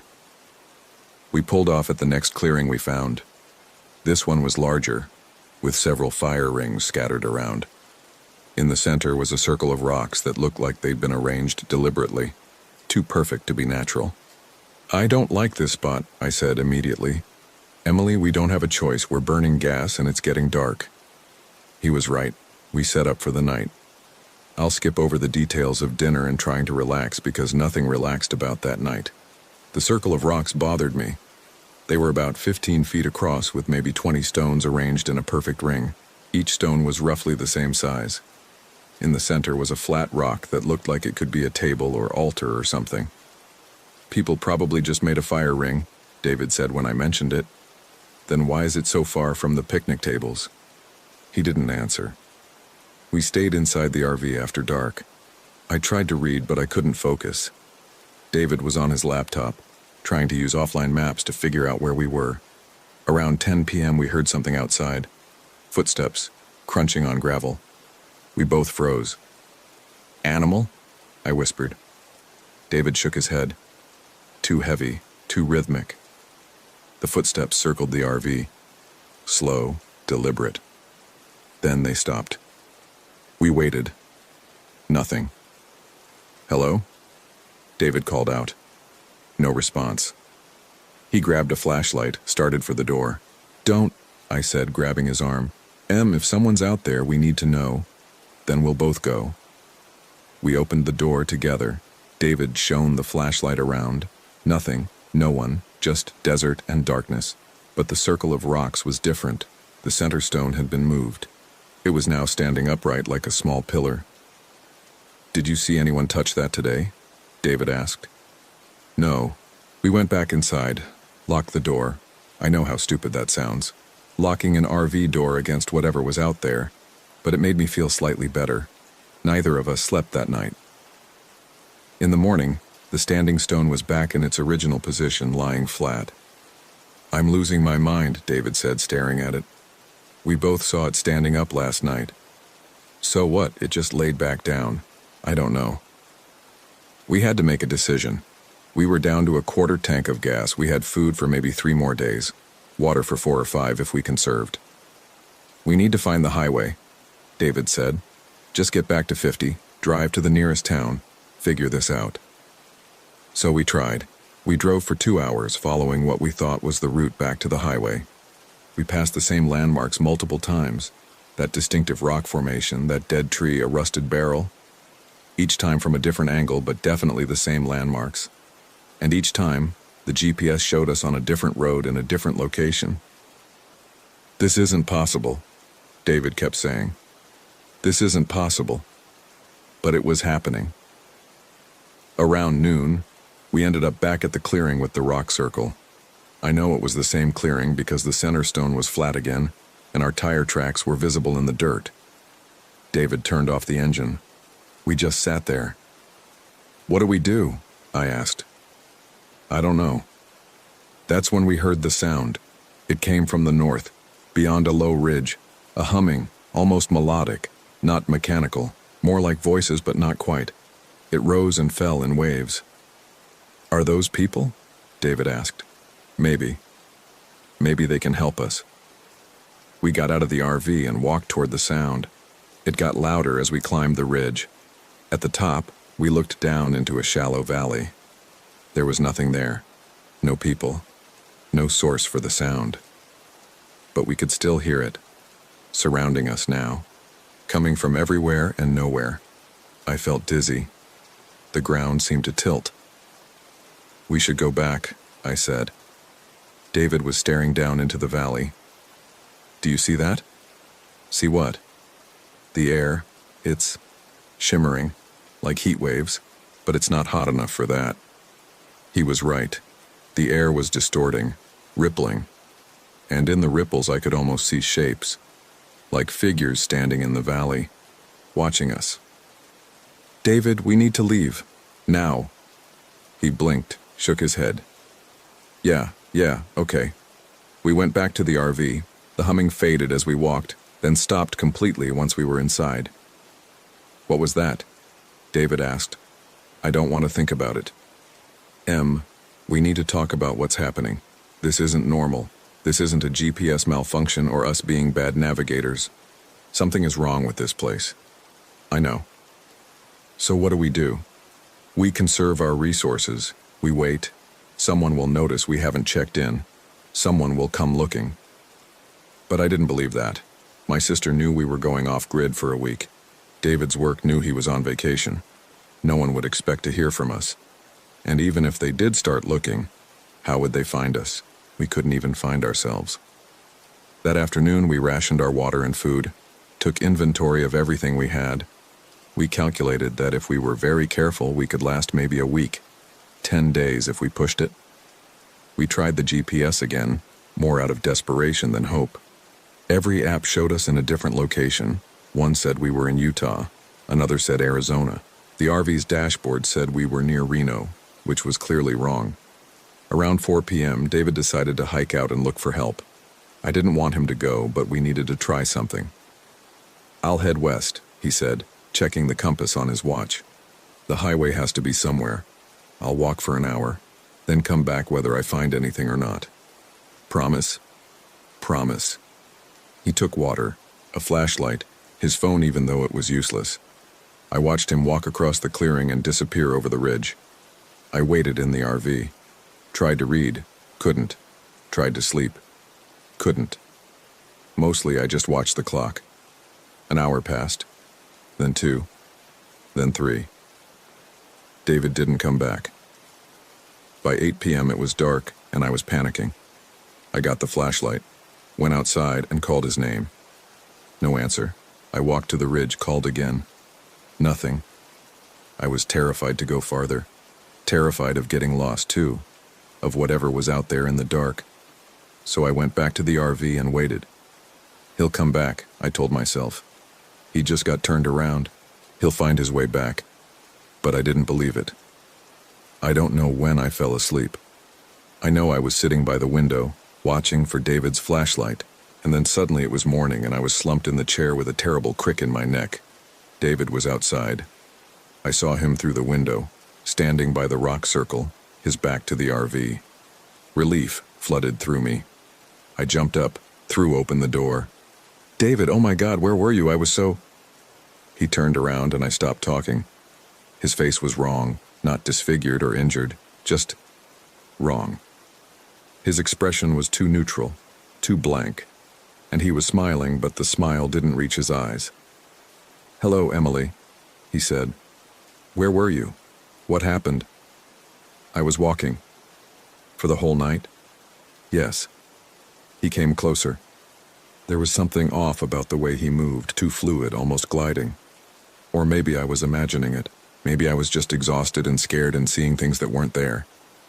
"Are you okay?" I asked. "You didn't get hurt?" "I'm fine." "David, you scared me.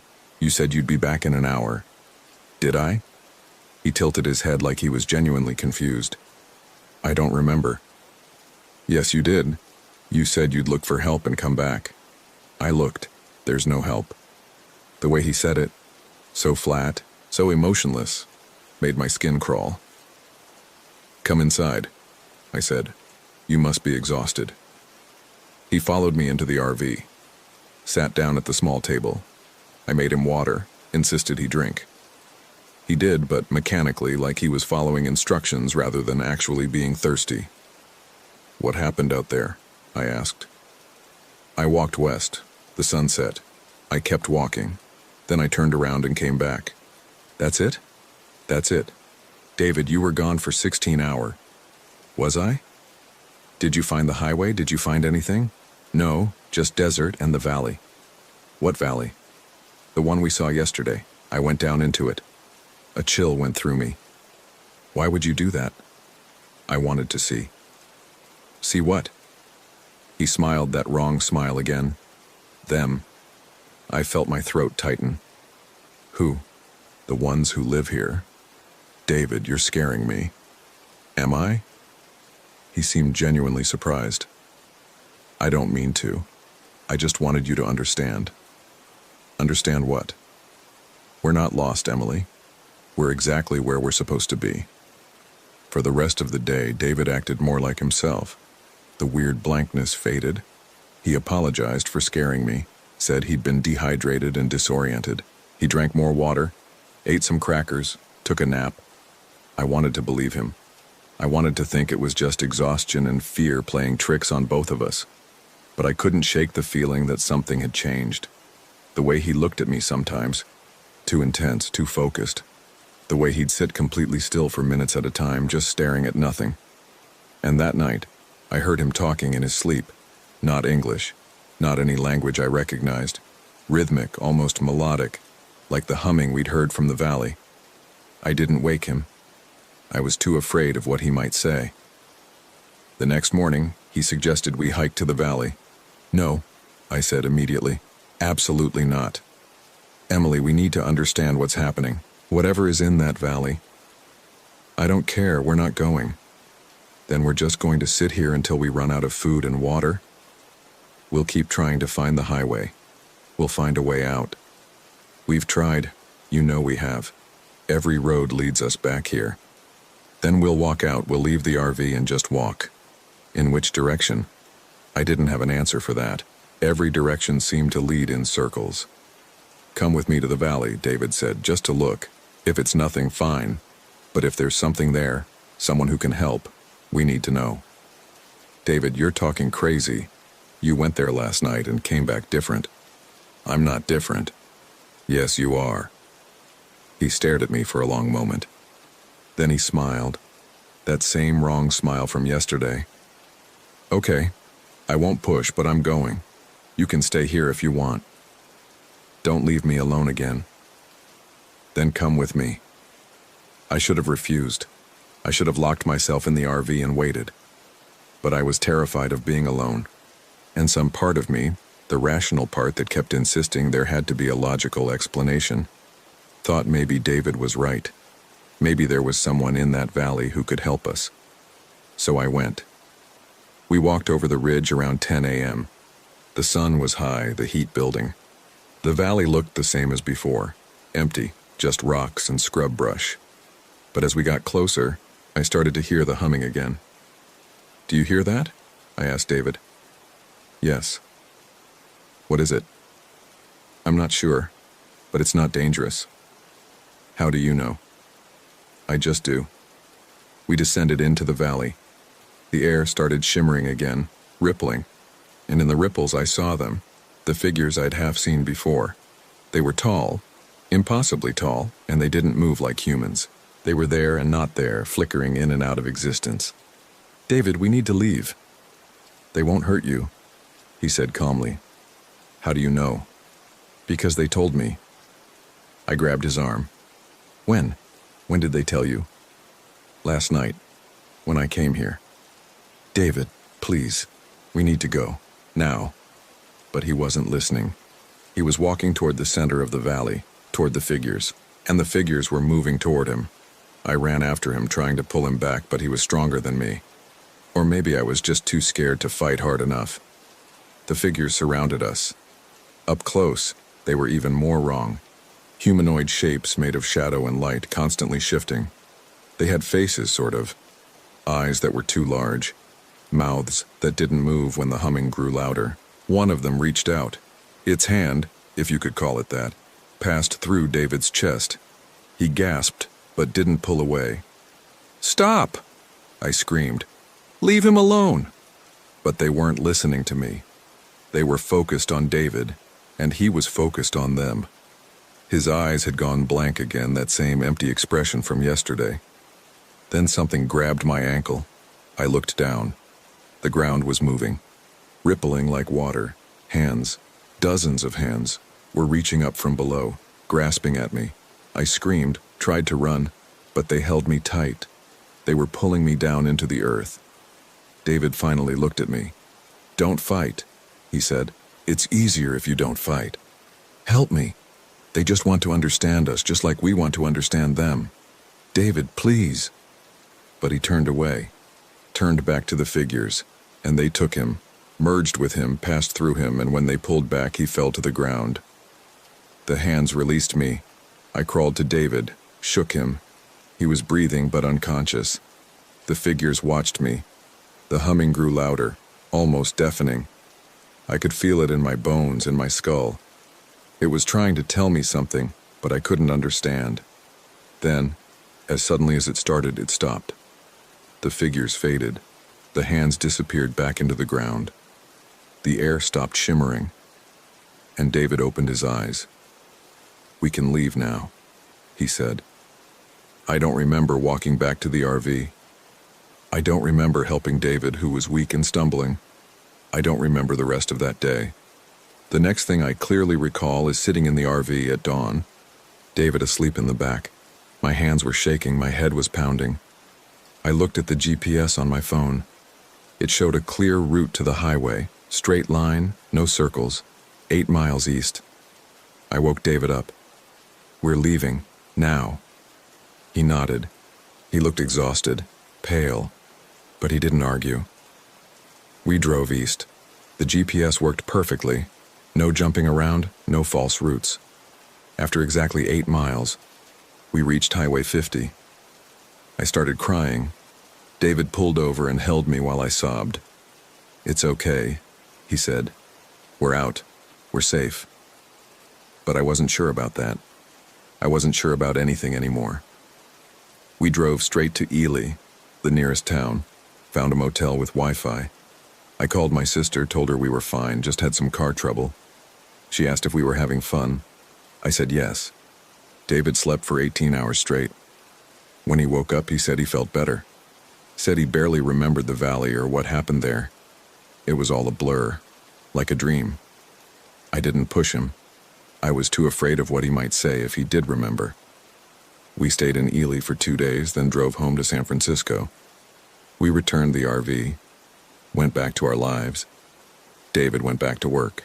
I went back to teaching. But things weren't the same. David was different. Subtle things at first. He'd forget words, forget where we'd put things. He'd stare at walls for long periods. Sometimes I'd catch him speaking in his sleep, that same strange language. And there were other things. Coincidences, maybe, but unsettling. His GPS still doesn't work right. Neither does mine. We can't use navigation apps anymore. They always lead us in circles no matter where we're trying to go. We've learned to use paper maps, to navigate by landmarks. Sometimes late at night I hear humming, not from David, from outside, from the city streets. A rhythmic, melodic sound that makes my skin crawl. And sometimes when I look at David in a certain light, I see something else. A flicker, like the air shimmering, like something else is there just beneath the surface. Last week, David suggested we take another trip.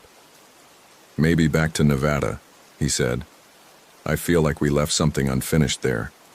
I said no. He didn't push. But I saw that smile, the wrong smile, flash across his face. This morning I found something in his backpack. A stone, roughly circular, smooth. It looks like the stones from the circle in the clearing. I asked him where he got it. He said he didn't know what I was talking about. Said there's no stone in his backpack. But it's there. I'm looking at it right now, and it's humming. I don't know what happened to us in that desert. I don't know if we actually escaped or if we're still there, somehow driving in circles for eternity. I don't know if David is still David, or if something else is wearing his face. I don't know if I'm losing my mind, or if the world really is different now. Tilted, wrong, full of shadows that move without light. What I do know is this: I can't find my way anywhere anymore. Every path circles back to where I started. Every map shows me somewhere I'm not. Every reflection in the mirror looks just slightly off. And every night I dream of the valley. I dream of those tall figures reaching for me. I dream of hands pulling me down into the earth. In the dreams, I don't fight. Because David was right. It's easier if you don't fight. Sometimes I wake up with dirt under my fingernails. Sometimes I wake up and David is standing at the window, staring out at the city. When I ask what he's looking at, he says, "Them." I don't ask who them is. I'm scared to know. Yesterday I found another stone. This one was in my purse. I'm certain I didn't put it there. Today I found 3 more. One on my desk at work, one in my car's cup holder, one in the shower. They're spreading. Or maybe I'm bringing them home. Maybe I'm walking in circles even when I think I'm going forward. Maybe we never left the clearing. Maybe we're still there, sitting in that RV, trying to navigate our way out while the stones multiply around us and the figures watch from the valley. And David smiles that wrong smile and tells me everything is fine. Maybe that's what hell is. Not fire and punishment, but an endless loop. The same day, the same fear, the same desperate hope that this time you'll find your way out, but you never do. You just circle back to where you started. Again and again and again. I'm writing this down because I need someone to know. If you're reading this, if you find it somehow, please listen. Don't trust your GPS. Don't trust your maps. Don't trust the roads. And if you ever find yourself in the Nevada desert, circling back to the same clearing with the same stone ring, turn around. Don't stay the night. Don't go to the valley. Don't let them touch you. Because once they do, you're never really free. You'll carry them with you. In your dreams. In your reflections. In the stones that multiply in your pockets. And the humming that follows you home. You'll look at the people you love and wonder if they're really still themselves or if something else is inside them, looking out through their eyes. You'll look at yourself in the mirror and wonder the same thing. And you'll never know for sure. That's the worst part. Not the fear, not the strangeness. The uncertainty. The not knowing if what you experienced was real or if you're losing your mind or if there's even a difference between the two anymore. This morning, David asked if I wanted to go camping next weekend. Just a short trip, he said. Maybe to the desert. I said no. I said I never want to go camping again. He nodded, understanding. But tonight, when I came home from work, I found a map on the kitchen table, a road atlas open to Nevada. Someone had drawn a circle on it in red ink, right over Great Basin National Park. And inside the circle, in handwriting I don't recognize, were the words, "Come back." I showed it to David, asked if he'd drawn it. He said no, he hadn't seen any map, but his hands were stained with red ink. I need to end this account. I need to stop thinking about it, stop obsessing. Maybe if I just live my normal life, it will fade. Maybe the stones will stop appearing. Maybe the humming will stop. Maybe David will go back to being David. Maybe I'll go back to being me. But I don't think that's going to happen. Because this morning I opened the GPS on my phone. Just to check. Just to see. It showed me a single route. No address, no destination name. Just coordinates. The coordinates for the clearing. And the estimated time of arrival was yesterday.